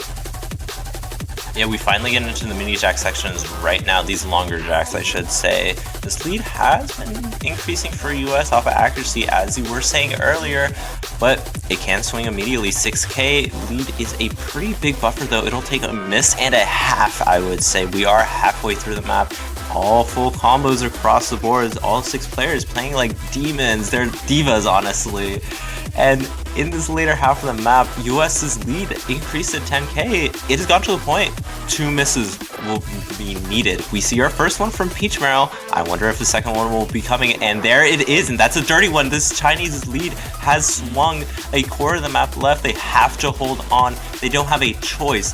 They are trapped at this moment. 5k. I don't even think a miss can happen. That miss from Peach Mero was absolutely devastating. I think we'll see it. I think it's time. Tiebreaker hype. Another miss from Peach Mero will seal it out. It's time. China going to tiebreaker on winners finals against the US. First time US has ever lost maps, and it's whenever they go to tiebreaker. A winners finals tiebreaker. How blessed are we this weekend to see something like this? Just the top 2 teams in the tournament battling it out back and forth, 3 break points between them each, Sun Apple. And here we are at the final stop of this train ride. It's gonna be the tiebreaker. It's gonna be Fermion amplification. We haven't seen tiebreaker since like round of 32, I think, something like that.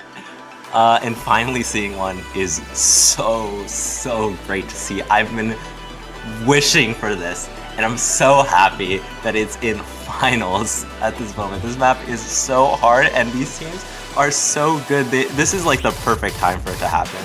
It is scary for both these teams, though. No, not of course, yeah. It has to be so scary for all of these players, and you're gonna see Minwoo sub in for this. Neptune is gonna be here as well. Obviously, the anchor. Who is China going to field? If it stays with Persol, Chu, Wom, and Full Melt, I think that's a good combination. I mean, they've been performing really well. So, oh man, Sun Apple, it is so scary. The nerves have to be at an all-time high. How will they deal with essentially a hybrid-esque map with greater physicality needs? Is the United States going to shine through, or is China finally going to break the United States in stunning fashion? I do think it's interesting. We don't see Peach Mero in for a hybrid map. Let's just be real, this is just a long hybrid. But I think it being a long hybrid is just perfect. We haven't seen every single one of the hybrids, except for Hybrid 1, basically, going down to the wire. And I'm really hoping that this is going to be the case. Minwoo is a extremely strong physical player, having a bit of an accuracy issue, but I think accuracy is not what you're playing for if you are playing in a tiebreaker situation. You are just playing for combo. This is just like a lot of the other game modes. You just have to keep your combo as high as possible.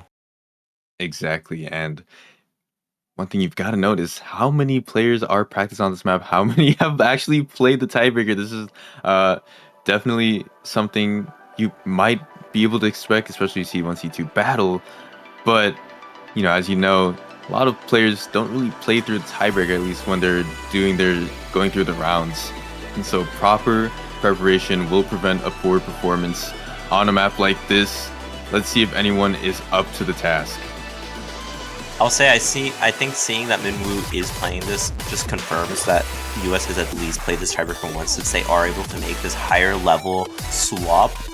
But we'll just have to see how this plays out. This map is brutal through and through, very little breaks, and when they do happen, they still keep you in check. You can't let your eyes off this screen for a second. If you haven't already, be sure to put this match on full screen. We are finally getting into the real section. A slight lead for US. It's only 3 digits though, and everybody has been playing well up until Full Melt and Minwoo's misses. Both of them were extremely dirty though. Here we go, break for break. If that hasn't been the case through and throughout this series, Full Melt's going to drop again, so United States is going to have a little bit more of lead, but obviously 6 minutes is such a long time, and Minwoo also dropping yet again. Size decreases to less than 4,000 points of lead for the United States. But here we go into the quads and the weirder jacks. The quad stream was absolutely devastating for Hello Sun. Took a lot of accuracy out of them, but as it stands, China still on the back foot. I'm gonna say it because I want an interesting match. Not only one did Minwoo miss switching this lead over to China's side for the first time, there's another one happening, but I want to point out Nepogen's score. Full Melt missing, as I say this, so is everybody else, but Nepogen's continuing to hold this 9.87 at this moment. We've seen this kind of thing happen before, but this is the reason why this map has been so close so far. Parasol Tree missing, and this will swing the lead over, but Hello Sun trades it out. Oh no, and it really just relies on the back of Nepogen, former US team captain, obvious anchor for every map that the United States plays. Could you write a better script than this? The map is winding down. We're getting a little bit of a break. And I mean, with that full combo reset from China, things are pretty close. There's no combo on anyone except for Nepogen. And you just have to wonder, can he really just take the United States the distance? Can China lock in and have the consistency that they've proven to have through and throughout the set? Are they able to keep up with the combo and negate any of this score lead? We get back into the dirty dumps as well, the long jacks, and we see Nepogen finally break. That's going to be huge for China. It seems like the Reaper had just came for Nepogen at this moment. 3-digit lead, just barely for US. That's off of Ak, and Minwoo missing, swings it over, but it's actually going to like 2 digits as the Parasol Tree misses. Misses are coming back and forth on both teams. It's impossible to tell who's going to keep this lead. Parasol Tree taking another one, and that is not what you want to see. It's at 2K, and it hasn't been this large in a while, and it's crazy to say that 2K is large. Yeah, I mean, we just passed through that core jack section, and it seems like China got hurt a little bit more, so I don't know where they're gonna find the accuracy to pull back up. I'm not sure which sections that they've been bringing things back on, and well, I'm actually missing on the weird LN release. Quite unfortunate, but honestly, a miss is what, equal to like a couple 100 points with the length of this map. So, you know, it's a small thing, but I think this is where United States just kind of finds those little leads. Yeah, it definitely is, and I feel like misses aren't necessarily themselves. If you can have a very clean miss, it basically doesn't matter. I think the big thing is not having that combo, not having that 400 combo crap. And it may not seem too great in the grand scheme of things, but when they stack up little by little, it becomes this 5K lead. This is the reason why US has had this pretty large lead. It is very easy to come back from. We have been seeing Hello Sun and Minwoo struggling a lot more whenever things get more dense, especially in the LNs and hybrid sides. And this later half of the map has that especially. So China needs to continue to do what they've been doing throughout the entire match, holding combo, keeping what they can, and catching up to US on any side that they can, making sure that any mistakes happen are accounted for. Exactly, and here we go into what is essentially the final section. Everyone has done well to keep combos since that shaky midway of the map, and we are at a very quick LN density section, and it doesn't seem like anyone's gonna drop anytime soon, is what I would say if Minwoo didn't flounder. China, just little inroads, but not a lot of time left. Last grains of sand are falling through the hourglass of fermion amplification. Can China squeeze water from stone and stage a comeback? Dude, are you kidding me? Minwoo taking another miss, and it's happening again and again. This lead has gone from 6K to 2K. No way, no Is way. it time, or did Minwoo miss too much? I don't think there's enough map. I don't think so. It's such a calm outro, but the score lead is dwindling little by little. Unfortunately, I think Minwoo dropped too late in the match, and oh my goodness, the United States is going to hold on and take out China from the winner's bracket by 1,000 points in the tiebreaker. I'm shaking. What is there to say? Is Neptune one miss? Okay, that's one of the scores of all time, to say the least. 993. Just actual full body chills with how this match has gone. You had it all. You had big wins, big break points.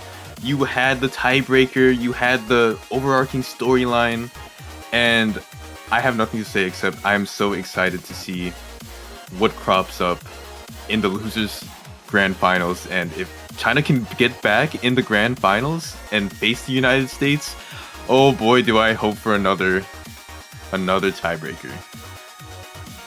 Yeah, keep in mind that was without Don X, so this is insanely close.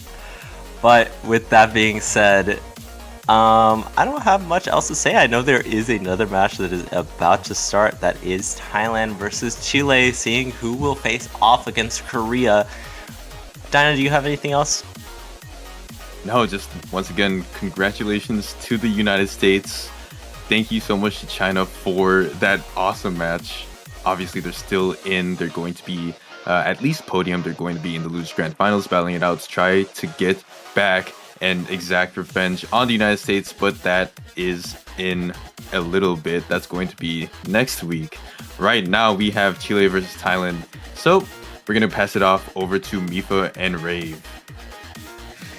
Bye. All right. Hello. And what a match that we just saw right there on the back of the winner's bracket. China versus US there. That was extremely good.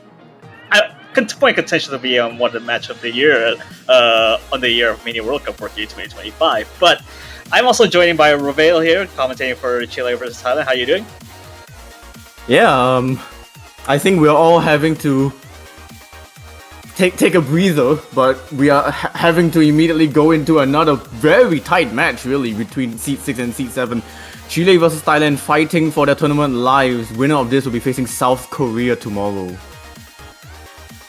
Yeah, absolutely. And I'm also a little worried that this can go towards that tiebreaker scenario once again. Back to back, that is to say. I would honestly say that Chile will have to step up, especially with the rampification of the difficulty of the map pool. And knowing how Thailand have been in this situation before last year and keeping pretty much the core of those players, you could argue and say Thailand are going to be the favorites to just demolish the maps against Chile. But yeah, I think Chile will definitely have to step up if they want to push this all the way to tiebreaker. And we saw the bans right here. Thailand does not want to touch Abraxas Hybrid, and Chile doesn't want to touch one of the LNs either. So all the rice picks are up, really. Yeah, and the rice picks are definitely going to be quite toss-up for Thailand. They have played a lot of these, well, not these Vice maps, but last weekend's Vice maps, the semi-finals, and they have been kind of inconsistent, maybe, against Canada and Hong Kong. So I guess Chile leaving the Vice maps open, maybe they'll be able to try and attack that. Yeah, and guess what? Rice 8 is the thing that this match has to go for, and it's open because the previous two matches have them banned. So yeah. that might be in whatever's favor, but apparently there are for Thailand is going to go over a Ben Shrine party here. Alright, we did see this being played between China and the United States, and I believe the point differential was like, what, 400 points?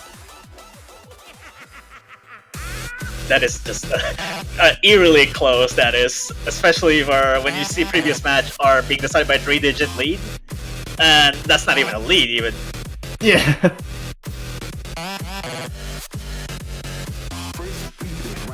So it should be the same 3 players for Thailand for most of these maps. Pavin, Paponga and Konkawi. Very experienced players. The 3 out of the 4 players of this Thailand roster that has claimed the podium spot last year.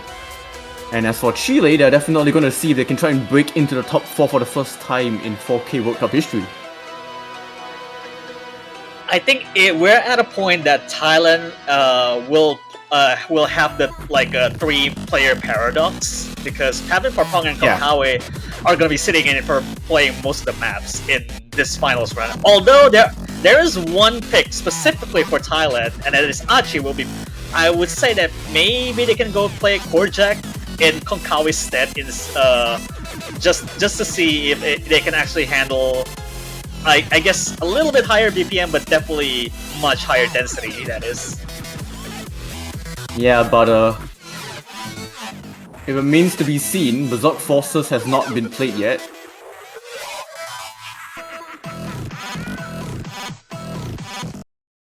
Alright, here we go. This is the first pick of this Chile versus Thailand matchup right here. Going for this is a little bit dangerous as a first pick, but I can see why Thailand's gonna go just to test the waters if Chile can handle finals. Rice pick in particular. This pick is hard. Yeah, I mean, there's definitely going to be one player from Chile's side that we all have utmost confidence they'll crush everything. That is Miyuchi. But now it's really up to the other 2 players of Chile to also close the gap. The first one to drop being Benja from Chile here. Yeah, it is just at the start, so still plenty of time to try and pick themselves back up. But this is going to give a sizable lead to Thailand. This is quite a messy one at that. Now dropping below 99 here for Benja. That's only everyone else at like 99.8 on average, so it's just trailing behind by quite a lot. Yeah, Meiko definitely doing all they can to close the gap with Miyuchi, as they are actually on par with Thailand's best players. It's just Ben just being behind by that much. Yeah, it really needs to count, because Thailand really needs to have a miss on their stead, because the lead is growing ever so slightly. Ooh. And another drop from Chile right here.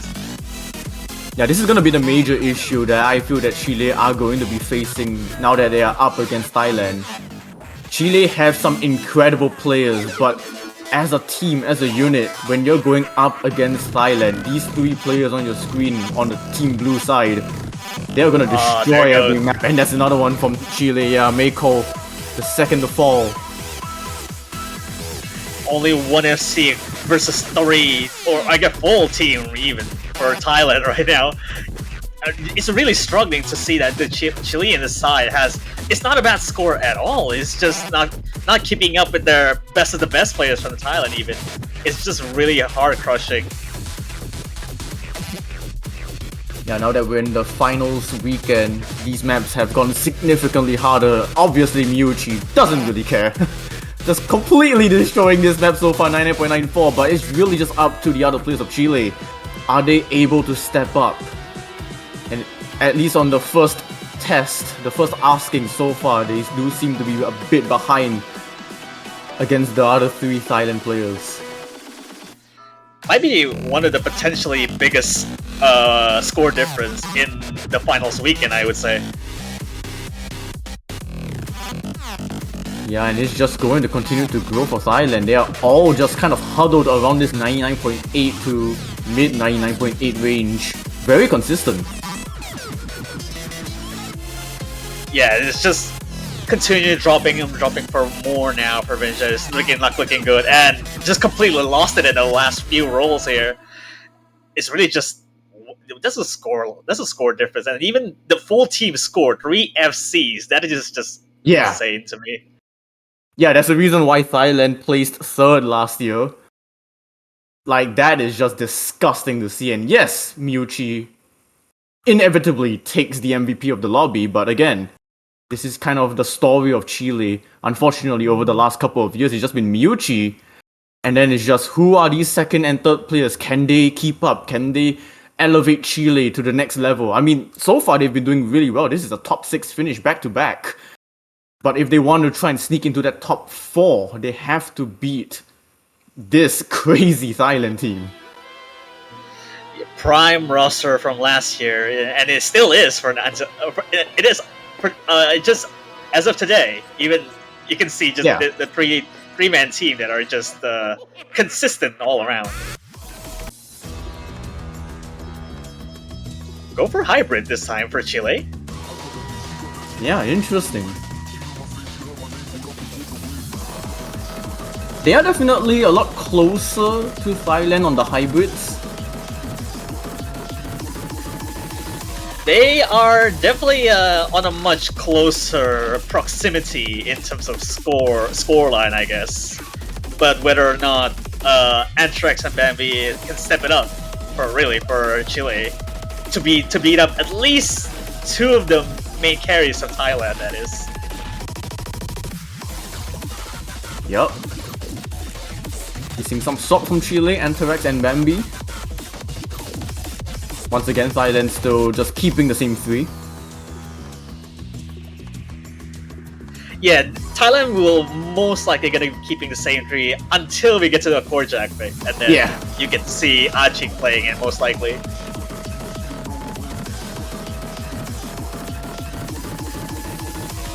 Alright, we'll see.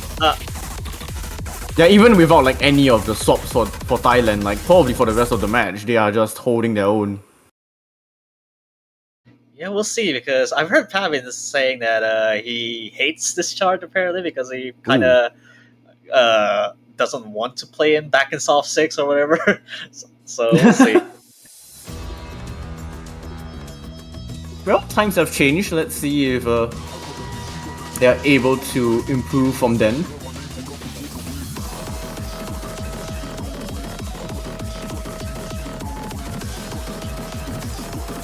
Not kind of the start that you envisioned, but I mean, both of these are beautiful stars here, except for Miuchi right there. Yeah, not the player that you want to be messing up at the start. Granted, it is just the start, but Thailand have reeled this lead back. Power hitting kind of late all of a sudden, and Pavin actually checking a drop there, traded out surprisingly. Yeah, and that swings the lead back to Chile. And like you mentioned, Paponga struggling with a little bit of the accuracy under Bambi. That's still no lead. There's no lead right now. As everyone's accuracy is now slowly stabilizing. It's crazy to think that up until this ring, it's still on equilibrium. Is it really that? That is to say, even when we get to Jax here, Antrix is the second person to drop in Chile. And that's a messy one. That's multiple drops from Antivex, but Pavin will trade it back. So this lead is gonna shrink a little bit. We'll see if Chile are able to pull this one back in their favor as Pavin misses again. Oh, Pavin does seem to be telling the truth here. He really doesn't like. Oh, hang on. I'm not sure what happened right there. Uh-oh. Absolutely no idea what's happening there. Yeah, no turning back right there. That's gonna be Thailand's point if nothing goes wrong on Thailand's side. Yeah, there was a follow-up miss from Miuchi. So I doubt there was gonna be any influence regardless. Paponga does find a miss towards the end, but I don't think it was going to really matter anyways. 986k needed from Antarex.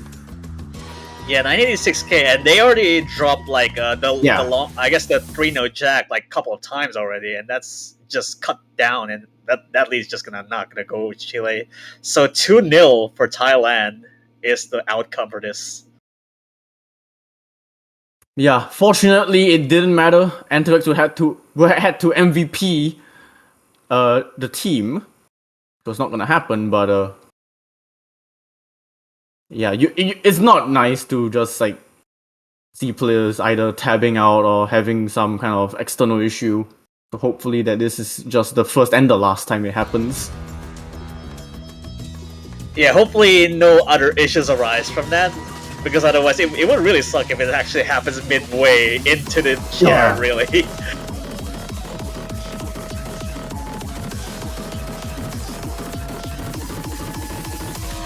I reckon Thailand can stick around with like Wicked, like Rice 6 as the Vocal Dome territory.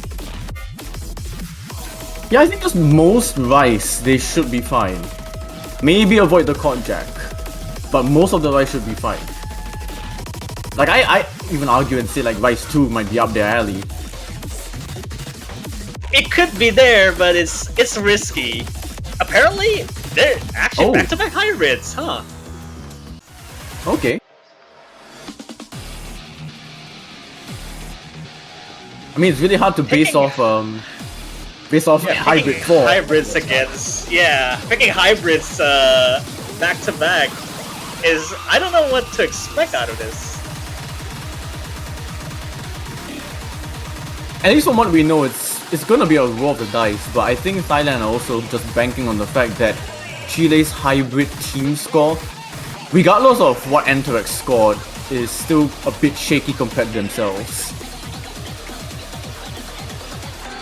Yeah, hopefully whatever the issues Anthrax had should be sorted out and coming back in for once again for Chile. And Yep. I believe they're most likely not gonna have a swap until we get to a Rise picks or LNs even. Yeah, and also the mental factor as well. Oh my goodness. Why is okay, there that should another be on the DC? board. That's 100% on the board, but also like these issues also coming from Anthrax. This is gonna be a little bit concerning. There's gonna have to be an abort here. Let's hope that these issues can get rectified here. And issues still arise again. So, yeah, I mean, the good thing is it doesn't happen midway. So, it's just really needs to sort it out, really. Yeah.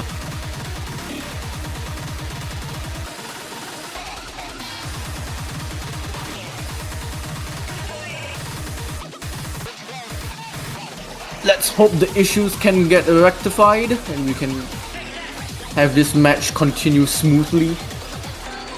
Also, if you're observant like me, the two screens from Chile's side is the only one that plays, and then the other ones are just like quiet. Yeah. I'm not sure if it's actually I don't know. It's like kind of weird to see the two screens are just playing, and then the other four are just very quiet. Actually, Thailand having their players just also sit out, probably just maybe to look at some of the maps again one more time at least, as Chile are going to be using the timeout to see if they can rectify the issues or perhaps have a replacement player, which, I mean, I think in situations like these, sometimes you might have to bring in that replacement player, but it's always not, maybe for Chile's sake, it's not always nice. Yeah, I guess that that tends to happen with when you don't have the third player or whatever. It's really just you're kind of stuck with it to the very end.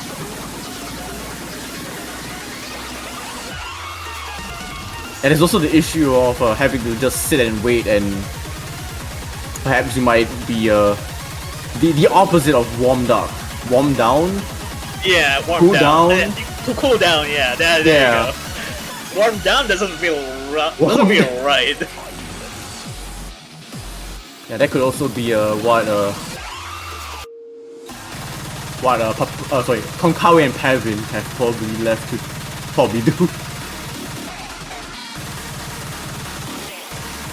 I mean, Perfunger should do like one lap around the house or something, just to keep them warm up, or something like that. Around the house. Yeah, just gonna go for a sprint, right? Yeah, exactly. Just sprint around and hope for the best. Alright, Konkawa is back, just missing the third player. I mean, currently the timeout from Chile is still running, so nothing too concerning anyways. It's okay. It's okay. Just okay. There you go. Anthrax is back, and hopefully, no other issues. Third time's the charm, right? Please. I think for everyone's sake. Alright, just waiting on Pavin now. Pavin seems to be running around, I think. Or running around the maps, I would say.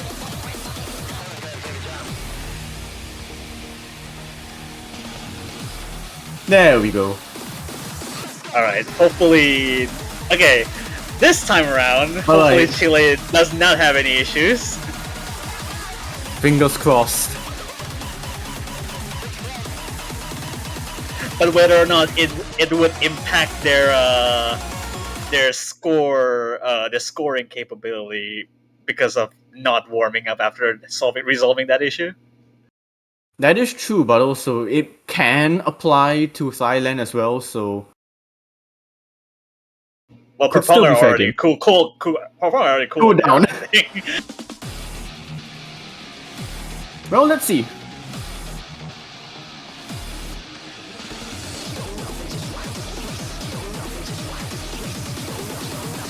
So Speaking far, of- it's looking okay.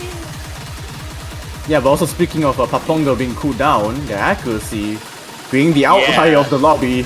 But Anthrax is gonna be the first one to break combo. First one to break, but accuracy is staying around the same level as Raponga, so at the very least, Raponga needs to regain that footing and accuracy back. Yup, and it does seem like they are slowly recovering. They're up now to 99.7. They are trailing behind Anthrax, who did have that miss. But this is still going to give a slender lead to Thailand, as Bambi is also struggling a little bit with the accuracy. Yeah, I mean, at that point, finals level, it should be comboing, right? But Anthrax is Yeah. the second miss once again. And there you go, second precision drop on Chile inside here. Yeah, it does seem like the story is continuing from the side of Chile. You just have a monster of Miyuchi destroying this, but then the other two players are having trouble keeping up. But if you see on Thailand's side, Paponga, even though they Big are the Chile. weakest link, still holding the AFC. Yeah. Yeah, and the other two are just big chilling, pretty Yeah. much, 99.9.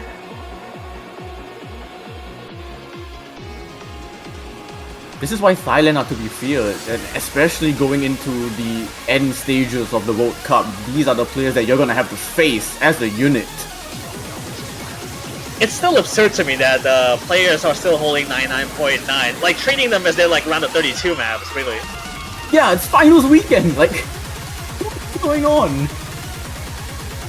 Oh, okay. Oh, well, there goes Thailand- Pavan. wait. Okay, some signs right here of Yes. comeback. Chile could put it back. Maybe would trade it. And Anthrax as well missing the LN. It's now reset back to a 5-digit lead to Thailand, and I think that might do it. There was some hope.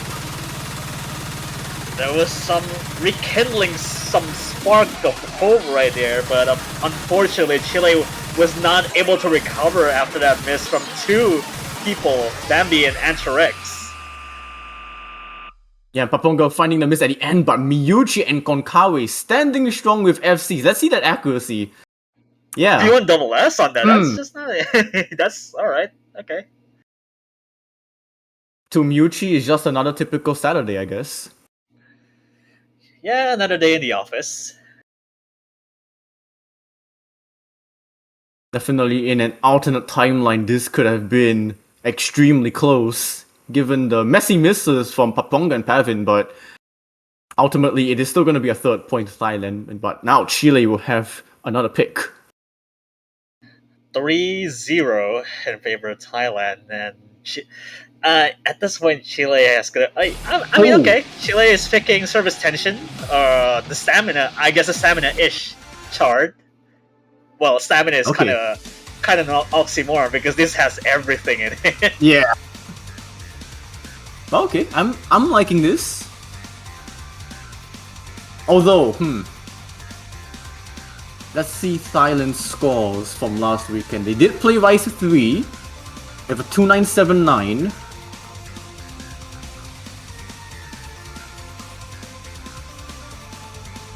This could be interesting.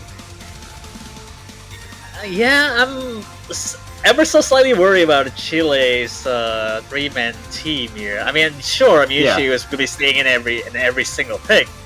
The other two might not be as flexible as you might think. Yeah, but we do see Mako swapping in for Bambi, and Threx should be staying in for this, and normal service for Thailand as well.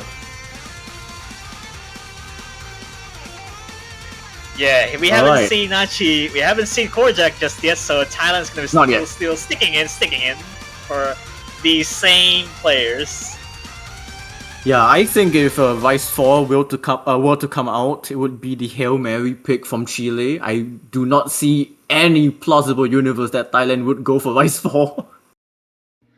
I mean, I guess Thailand can go because Achi is a strong Korjak unit as his own right. But whether or not they beat the third player is just another question. That is true. But I think it's such a risky pick. I don't think Thailand would ever think about going for it and just go for the more safer ones. 200 nodes in, nothing. It's normal. 300 nodes. Okay, yeah, 300 nodes in, and apparently back-to-back 100%. Ooh! Oh, Proponger is the first person to drop here from Thailand. That's also slightly messy. 99.5. But Miyuchi will be one to trade it back, Chile! Will be dropping their best consistent player. Awkward place to drop here. I'm not sure what happened right there. Yeah, it is just a blip. 99.85 still compared to Paponga's 99.6, so Chile still have the lead. Ultimately, yeah. The other two players are holding just around the same level. I guess Antrek is be at least trying to battle it out against Pavin. Yeah, so far Chile still holding pretty strongly. Miyuchi knocking on the door of 99.9 with the miss, and there you go. Yeah, I haven't seen 300 in a long while right now, so rainbows are just definitely what keeps the Miyuchi getting the 99.9s. Yeah, but this lead, my goodness, it is so minuscule, and this lead doesn't seem like it's growing fast in Chile's favor. Thailand are knocking on the door to try and reel this back if anything were to happen from Chile's side. Yeah, Antrex dropping to like 99.86. Pavin also below 99.9, but Michael Major also 99.81. The only difference right here that I can tell is that Parponga is staying around like a 99.7, just like dead 99.7, really. Yeah, but we still got half the map to go. I mean, we haven't got to the stream section yet. Yeah. It's like 1/6 straight, or I guess 1/5. Oh my god! What did you miss on that place? I have no idea. And that basically gives the lead back to Thailand on a silver plate. I mean, the good thing is that you have a break too much on here, but you're ready to roll in this. Yeah, and also like the mental fatigue as well, knowing that you missed at a very easy spot, and now you're just going back into the non-stop streams. How are you gonna fare? Some sporadic wonder stream. There goes Konkawa. There only one FC left is from Pavin. And Antarex apparently as well. So actually keeping up very well. And I can't believe I'm saying this, but Chile are actually winning on the accuracy department, I think. On the back, that Proponger is still like around staying around the same accuracy as before. And Konkawa is actually kind of somewhat messy of a drop, even an accuracy drop. This one stream section right here is actually gonna tank a little bit on the accuracy side. Yeah, Konkawi does seem to be kind of stuck in this 99.7 range now. Chile do have a lead, but it is not safe at all. They are not out of the woods at all. It's still like around 30 seconds remaining, I think, in this chart. Yeah. Off the woodwork, even in that, Antarek is just still battling it out against Pavin until the very main collision. There's another drop right here. might gonna swing, but unless Stefan raising the accuracy, I don't think he's gonna swing it over. It is a clean drop from Meiko. Chile just have to hold. They need to hold. It is a must for them to hold if they want to get this point. Konkao is also staying around the 99.75, surprisingly enough, I think. Konkawi dropped accuracy. So, barring anything, any final drops, Pavan will be the one to... That should be it. And Chile. Anterex is the only FC in this my overall gosh. map. How Picking up about the it? slack.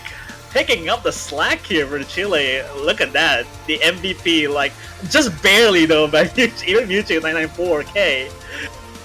Yeah, Miyuchi was just, what, 300 points behind the MVP despite a miss, but Anterex stepped up when they needed. After what has been a bit of a troubled start for them in this match, this is very important. Chile are now on the board. Alright, this is, even though it would have been catastrophic because it was their pick overall, so it should be expected to win this pick.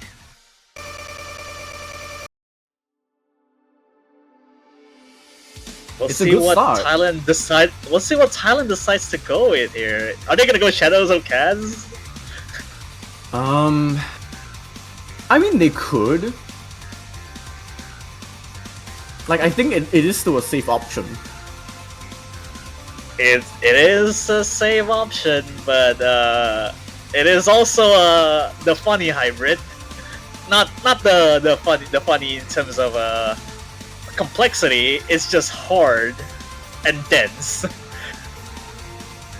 Yeah, I mean, we did see it between China and the United States, and both teams kind of got bodied on that, with China winning that.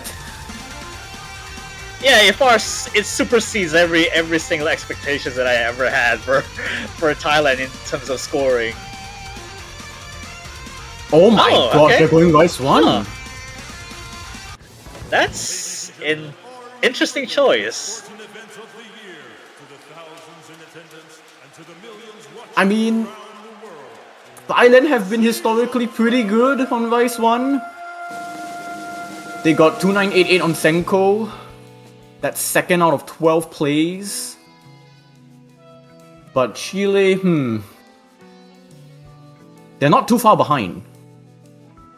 They are not, but this stream pick is different than the previous stream picks that we saw.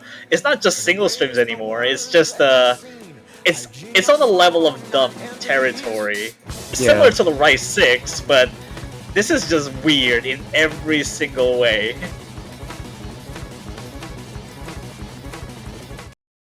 Like, if you can call it aggravating, then it's an apt description of what this pick is going to say to you. Yeah, I mean, I wouldn't really call this a curveball pick, but it is definitely intriguing from Thailand. Also, banger background. Oh yes, of course. This is definitely one of the backgrounds of all time. just combine two and two together, and you get some really nice background. Not wrong. It describes the title correctly. Yeah, this is not unlike unlike anything you ever seen in a stream. Yeah. you just have this, and then here we go. You have this aggravating stream picks like this one.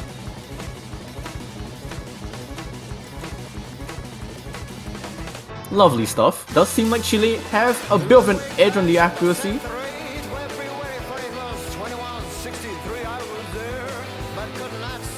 It's really off the back of Miyuchi. Like, my goodness, 99.96.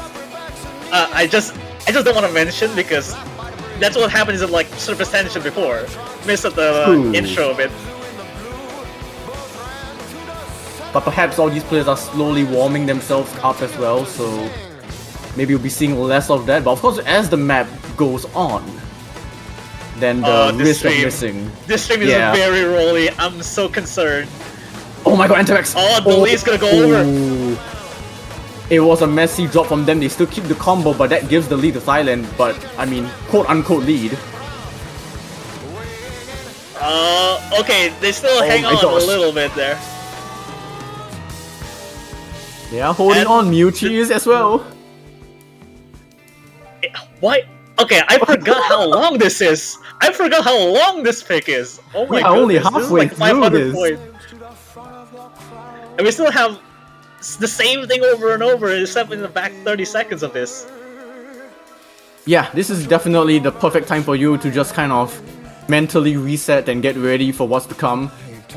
No. I just don't want to say anything because that also what happened to Michael Major back in Well, missing on the break. surely, right? Surely not. You learn But from at your some past point, mistakes. at some point, they really need to lock in. Oh my gosh. And lock in hard.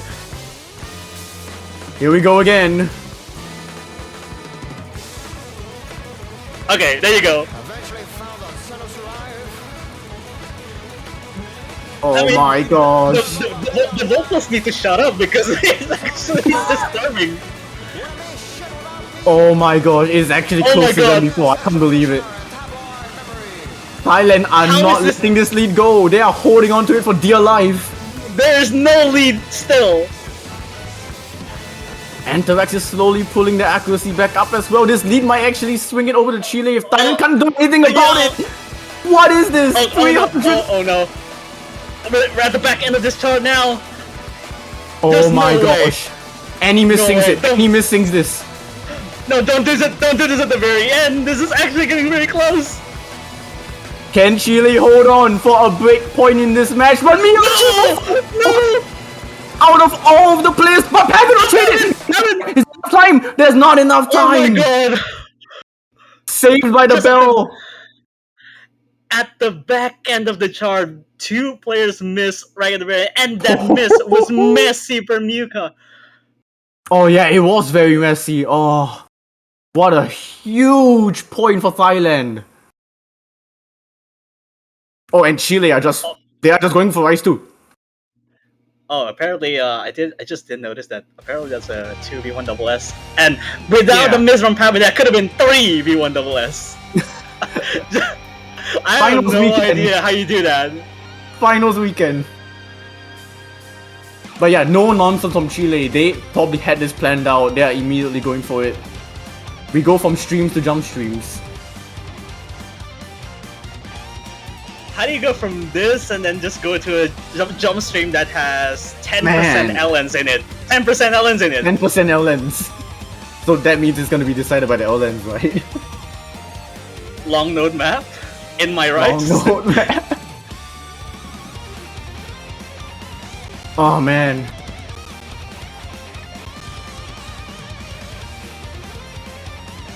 I mean, I'm still quite speechless after that. I feel like that could have gone like so many different directions. That wasn't the direction I was expecting from Rice 1. And we're immediately just jumping into this. You know, it would have been wiser that if some other mappers out there could turn that into a tiebreaker song, and that it could have been more fitting. Oh, that's fair, yeah. Okay, Konkawi seems like they have returned from something, and we should be able to get this underway.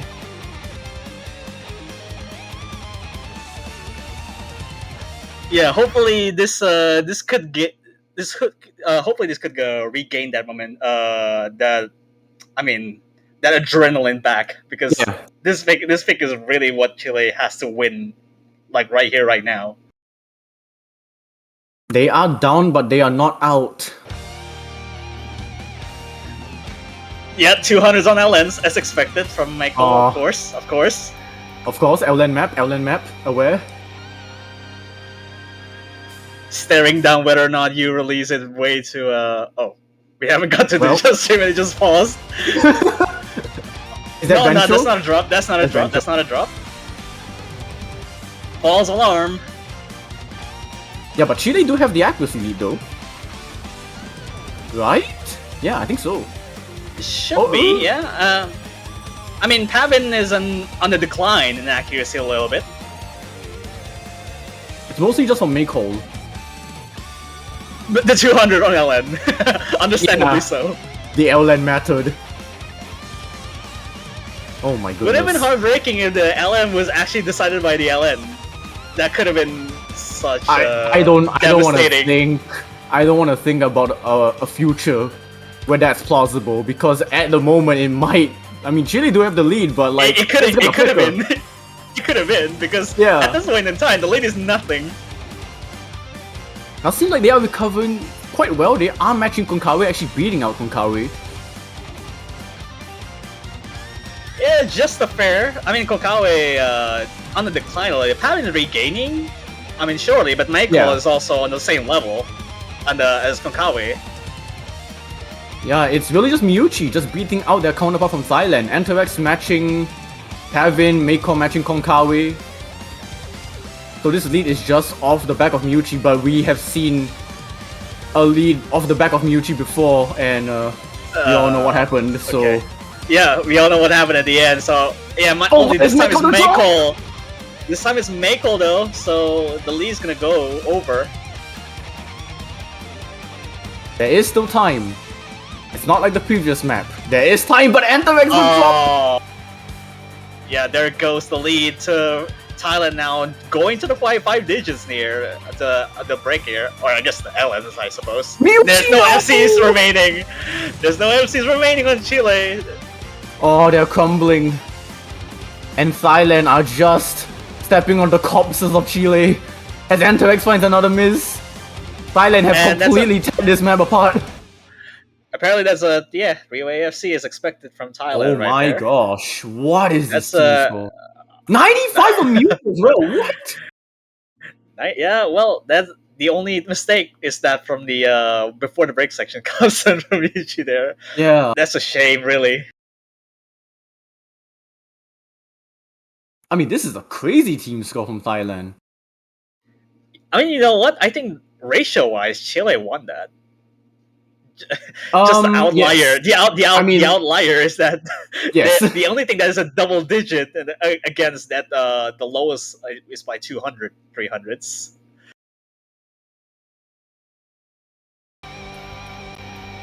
But now it is going to be 5-1 in favor of Thailand. And it is now going back to their pick. Yeah, this is looking pretty dire for Chile. And Thailand has this pick now. And whether or not they're gonna pick... Oh, okay. Kisaragi, LN4.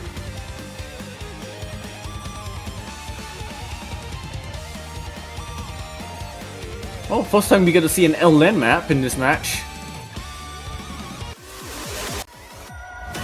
Okay, so... No signs of swapping for Thailand. Maybe except for Chile. Maybe swapping for Bambi FNF, seems like. Or Naitomare, maybe?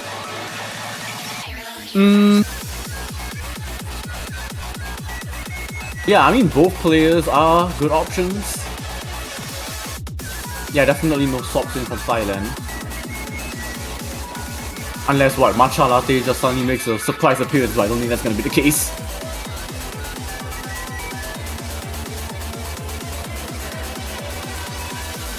Alright, seems we're probably gonna be seeing whether or not Naitomare appear. Or maybe Antrix staying in. Most likely. I don't know. Yeah, I think Antorex stays in. It's just the third player of Chile.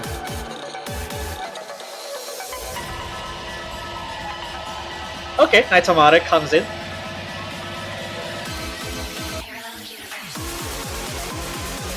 Alright, yeah, understandable.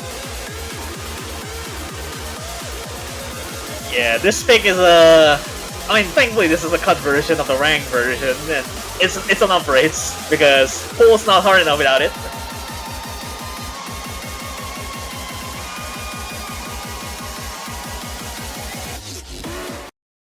Alright, let's see. We'll see how the outcome goes, because this is the first appearance of Naitomare in this finals weekend. Yep, it's also the first time that Thailand can try and claim at least match point.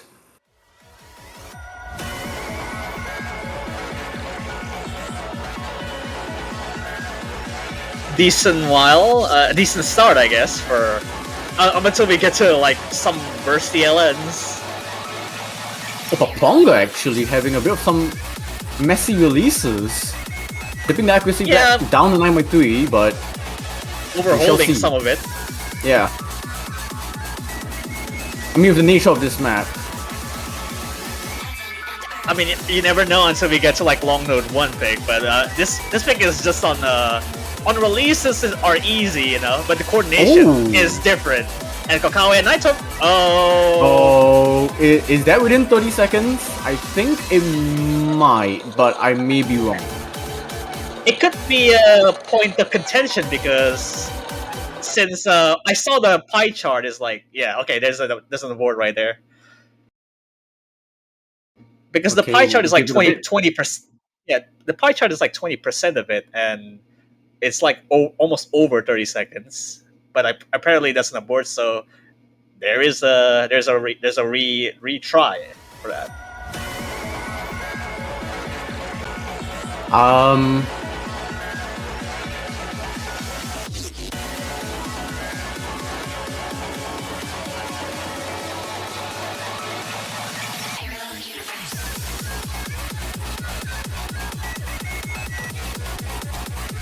Alright, I mean, let's see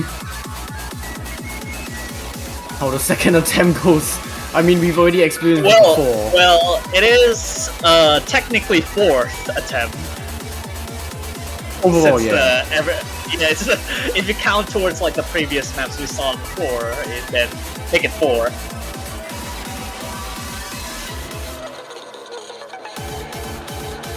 Alright, let's see. And yeah, I think it's also being set in stone that there will be no more aborts from this point onwards for Chile.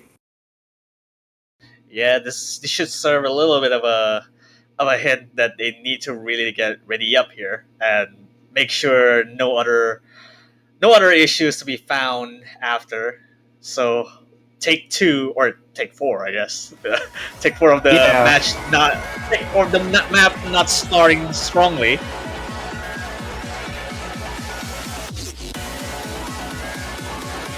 But yeah, from this point onward, no aborts, so it is just gonna be map played all the way, regardless of what happens.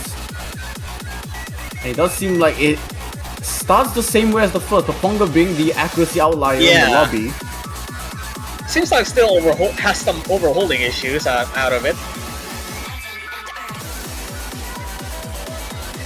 I mean, hopefully it's sorted out because it kinda resolves itself, I think. It's on the decline a little bit there, for Konkawa at the very least.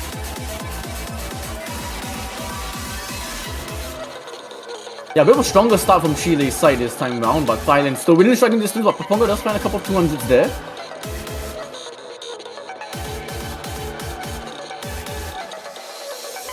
Yeah, oh, this is 200. Apparently, there's a weird 200, early 200 on the releases there. And I mean, we haven't got to the meat of this chart now. It's just constant jump stream.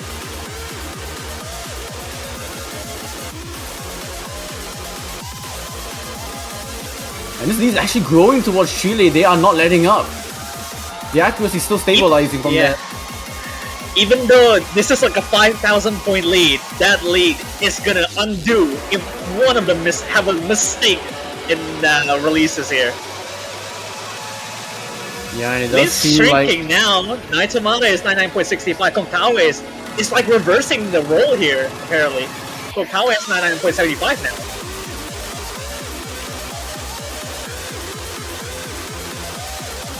The first DLNs here. This lead's not changing.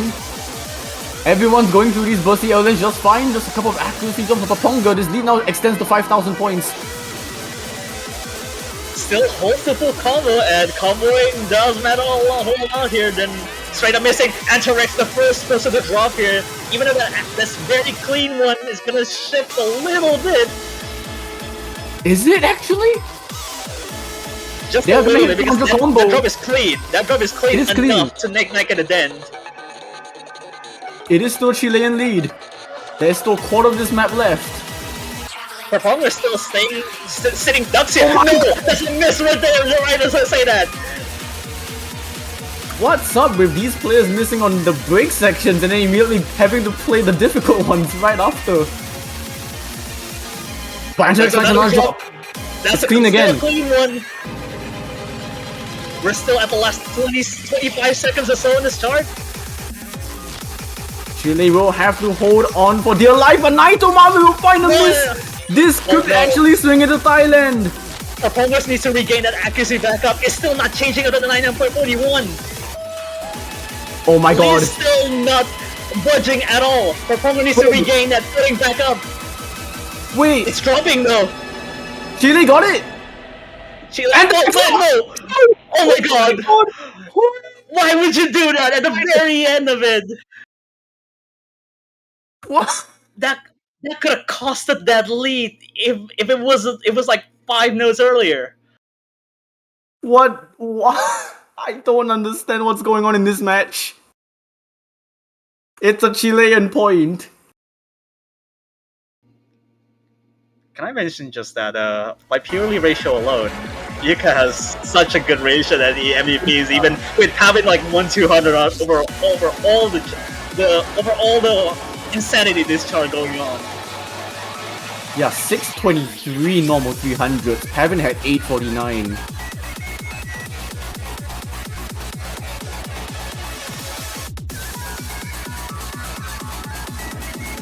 I mean, good news is that Chile has the breakpoint of this.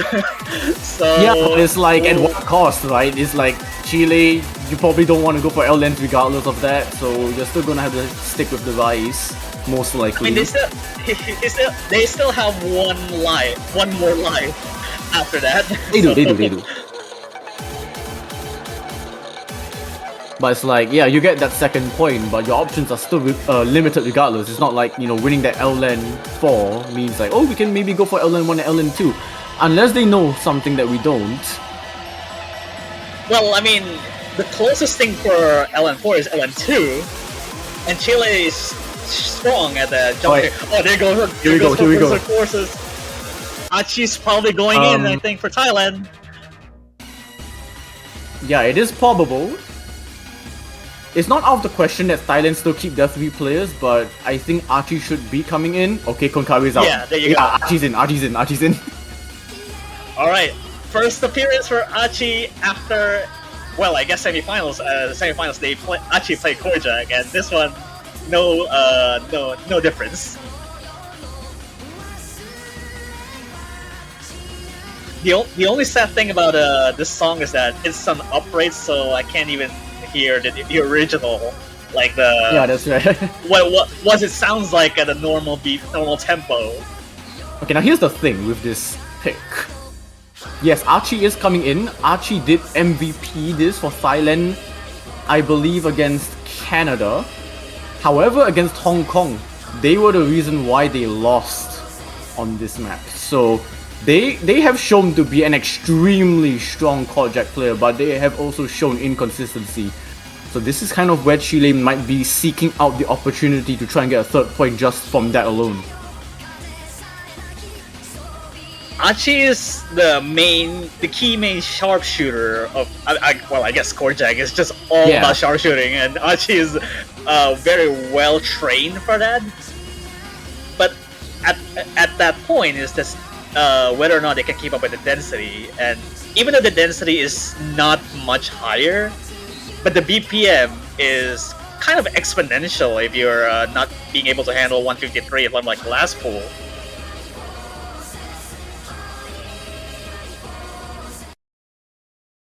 Yeah, now we're up to 156. It may not be a huge jump of BPM, but you can definitely start to feel some fatigue, some burn, yeah.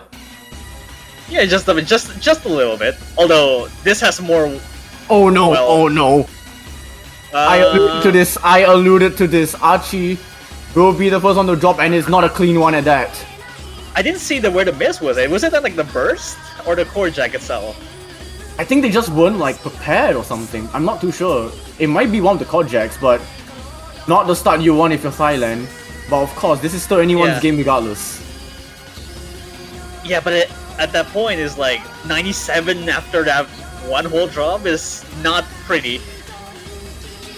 It is not pretty, but at least for the good of Thailand, they are still in this. It is only 6,000 points, and knowing how Kojaks can be, you can get some very messy drops. I mean, thankfully, Archie recovered to like 99.65 very quickly after that, because all you see is just rainbows. That's kind of Archie's thing. Like, Archie is just extremely good at the accuracy, but again, inconsistency coming into play. I mean, I wouldn't really say that Archie's miss was because of inconsistency, but it is what it is. It just happens to be one slight mistake, and that proved to be costly, it seems. And actually, even if Archie didn't miss, I think Chile will still be in the lead just from accuracy because Paponga is below 99.9. Yeah, I guess, but the bursts are coming into play, and it's getting more aggressive in terms of like the non-regular snaps, that is. And this is the density I was talking about. The quads and the hands out of it, it's just really harsh to deal with it. And Archie's now getting to 9.8, just like there's nothing happened over there. And for some reason, just flexing, Muka, 99.98. It's not over yet though, it's not over yet. We have seen players hold extremely insane accuracies and drop towards the end. It's fine. I guess the lead is still not changing anywhere, so... Because of this, it's a comfortable lead. Yeah, it's a comfortable lead. Alright, there we go. My goodness me, 999.3. 39! What do you mean you're getting 39 on finals? I mean, the BPM is not higher now, dude. Yeah, you know, the saying goes, the higher the BPM, the easier it gets, right? Well, it's just, at that point, it's just speed jack, and it requires different control of just chord jack, dense chord jack, that is. Man. Well, that's a definitive win to get back into the game, but they're still 2 points down, so Thailand needs to pick much more cleverly this time around. I mean, this is a pick they had to win. Like, it was a must win. And they managed to get it over the line. Whether or not Thailand wants to go right back into Rise, or whether or not they still will stick in the LNs, is subject to some debate. I really wanted to say, like, Thailand still have, like, very safe picks, but, like, I'm not too sure anymore. I wouldn't say Yurifua for long note 2, because Chile is just very handily capable of doing jump stream LNs. So I would say LN1 is maybe? I would say LN1 is I would say LN1 is clever for that reason.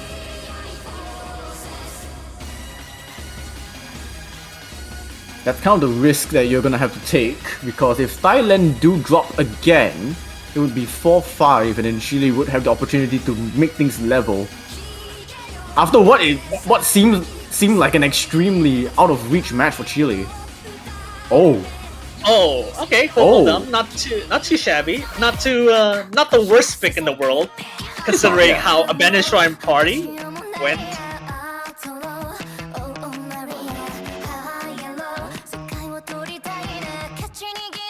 But this is gonna be... It could be Thailand's saving grace or Thailand's kryptonite. I mean, I guess, but Abandoned Shrine Party was played by Ben Jett before, and Michael is now playing for this one. Although a little bit different approach to this.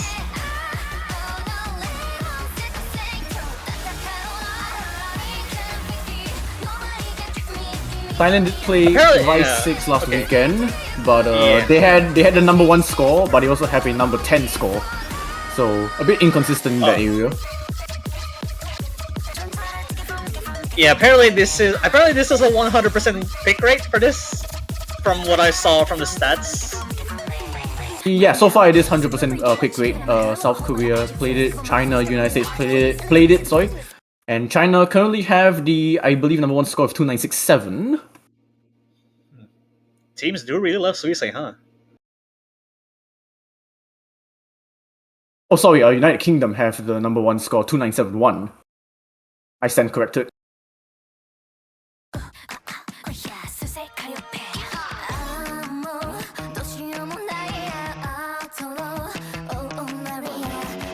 I mean, hopefully there's no other funny thing happening because the vocal dump is vocal dump. Oh man. No funny things Oh, there's happening. the first Typhon will be the first to drop. Well, I guess the drop was understandably so. Preparing is, about yeah. the jump jack before, preparing about the jump jack after. Yeah, but this already escalates the lead to 7,000 points. It is very early, as I say that Mako will be the one to trade with Pavin. Around the same level, but Pavin dropped a 200 apparently on the, Ooh. I guess, late hits to that. Oh, Probably no, the second one to drop. Oh, okay. What is happening from Thailand? They are now starting to be more prone to errors like this. 2 FCs against 1. So, and apparently 2 FCs are winning in accuracy against Konkawi, in this case. Oh, but Mako, Another miss. Messy one too. Yeah, that's messy, I was about to say. And that's gonna be another miss traded with Pavin though. Things are gonna get a bit more uncomfortable for Chile though. Oh, actually, there might be another mistake from Mako apparently. Combo is still apparently on below Pavin's. Yeah, suddenly what should have been a comfortable lead for Chile now is just 5,000 points. It is growing as Pavin will contribute to that growth. Oh, 5-digit lead now, but Michael needs to step up here because it could have been way dangerous if it missed once or twice. This is the biggest lead we've seen so far this map, but Mako will definitely need to step up towards the last third.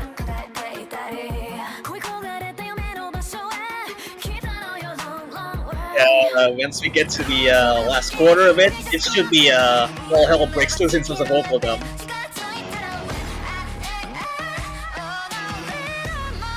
Okay, it does seem like things are stabilizing. But we go back into Alright, there you go. and Oh, Mako another drop from them. Now this lead gonna shrink a bit, but there is a 10,000 point buffer. But Mako another one! Not like this, Chile, not like this. You're gonna close this map out, but now this lead has shrunk by half. Oh no, this is getting dangerously Mirka again! This is the first drop as well! Are they gonna take it by the sheer end of it? I think so, there's nothing left. There's no more map left. Thailand have a 6. Just like that. Chile, give it up. That opportunity to get a break point from Chile is easily squandered. Wow. Incredible plays from Anthrax and Konkawi, just 9/300ths of difference, but this is gonna bite them. This is gonna bite Chile so hard. Hybrid 2 though. Chile. Oh my god, okay. Shadows of Cats now coming out. I would expect Chile to still go into the Rise territory, but no, we got the hybrids now. Another roll of the dice. For Ponger. Let me sleep. I mean, to be fair, for Thailand, it's already like past midnight. Yeah, 1:32 AM or something along those lines. Let me dream.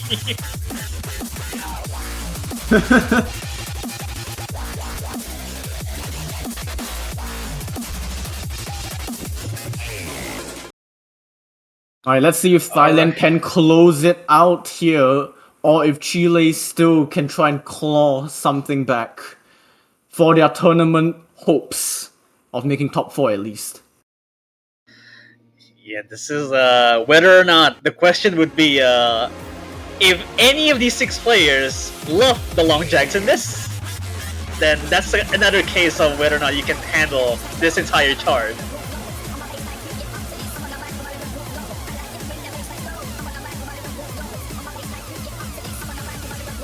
Yeah, this time now though, Thailand will actually have the early map advantage, but it might be squandering back to Chile, flickering.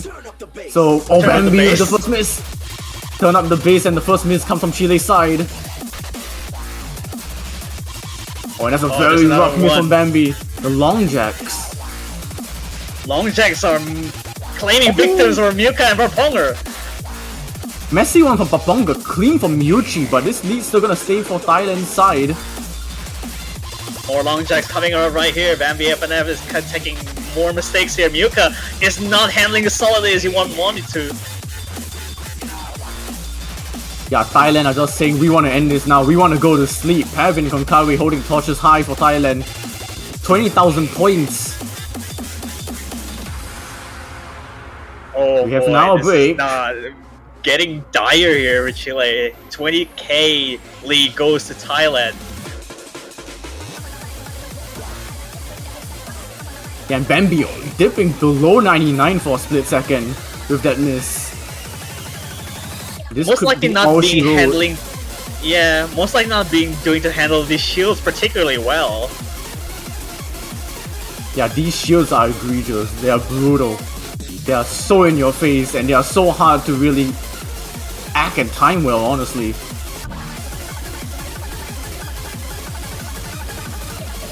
And yeah, there it goes. One more mistake coming out of the shield. Thailand see the light at the end of the tunnel. It has been a very shaky match. As Paponga adds to the shakiness. Looks like Proponga are getting sleepy, I think. Yeah, just don't let up a 23,000 point lead. More Surely long not. jacks. Paponga, Oh, Paponga, hang on a minute. Bottom row. Complete destruction. It's just Pavin with the FC. Holding a 99.79. What's going on there? Well, apparently Pavin. that is an FC. Pavin! That's crazy! Oh boy. Okay. And That's the cherry that on is- top. That is it. Thailand wins 7-3 against Chile, and Chile will have to stick around with the top 6 finish as previously from last year. And Thailand will be moving on to top 4 and will be facing South Korea. Oh boy. Thailand versus South Korea tomorrow. I mean, we've had Boy, some oh boy. very close matches this weekend, but like, if there is going to be one match that you do not want to miss. Yeah, this is what we expected out of the finish from being the last swan song for Chile. Commiserations over there for Chile. For even then, finishing top 6 is even on the same position as like last year is not bad at Yep. all. It was And back to back. despite all of that, and they had to they faced Thailand as well, which arguably one of the more consistent teams all around, even in the 4K World Cups. And it goes to show, really, Thailand has not changed that much. Yeah, for the third straight year in a row, Thailand will have a top 4 finish, but they can make it a back-to-back top 3 if they can beat South Korea. That is gonna be a match that you do not want to miss. It's the only match that we have left in this finals weekend. Yeah, absolutely. That's the only match of the finals weekend. Well, I guess day 2. We shall see from that on, because South Korea Yeah. versus Thailand is quite a banger one, because not only they also met up from like the semifinals round from last year, they get to meet in finals round. So Yeah. it's a tough matchup, because of the map pool itself are most likely handling their physicality to the roof of that. But you know what else that you don't want to miss? It's also the banners that comes out in the OS store right there. So you still have time to purchase OS banners in the OS store right now, just to pick up your favorite team banners. And as well, as usual, like we already said in the past, if your favorite team ends up winning on this iteration of 4K World Cup 2025, you get to keep that banner for a little bit much longer time, and especially for bragging rights as well. So do check out in the OS store for that banners. Yeah, also disclaimer, the store closes next week. They will be closed before Grand Finals weekend, so this will be your last chance to try and also stack your banners. Yeah, absolutely. And on the horizon, this next matchup is the only match of the we see tomorrow, and after that, it just goes into the Grand Finals showcase as well. So the three teams, or whatever it may be, from either Thailand or South Korea, and I guess United States and China as well for the grand finals. Yep. It's up in the air on who's going what in the podium. Yep, and we'll find all of that out in 17 hours. Will South Korea make it back to a podium spot, or will Thailand reclaim that? We will see you all very soon. Yeah, this has been Mifa and Reveal. We'll be signing off.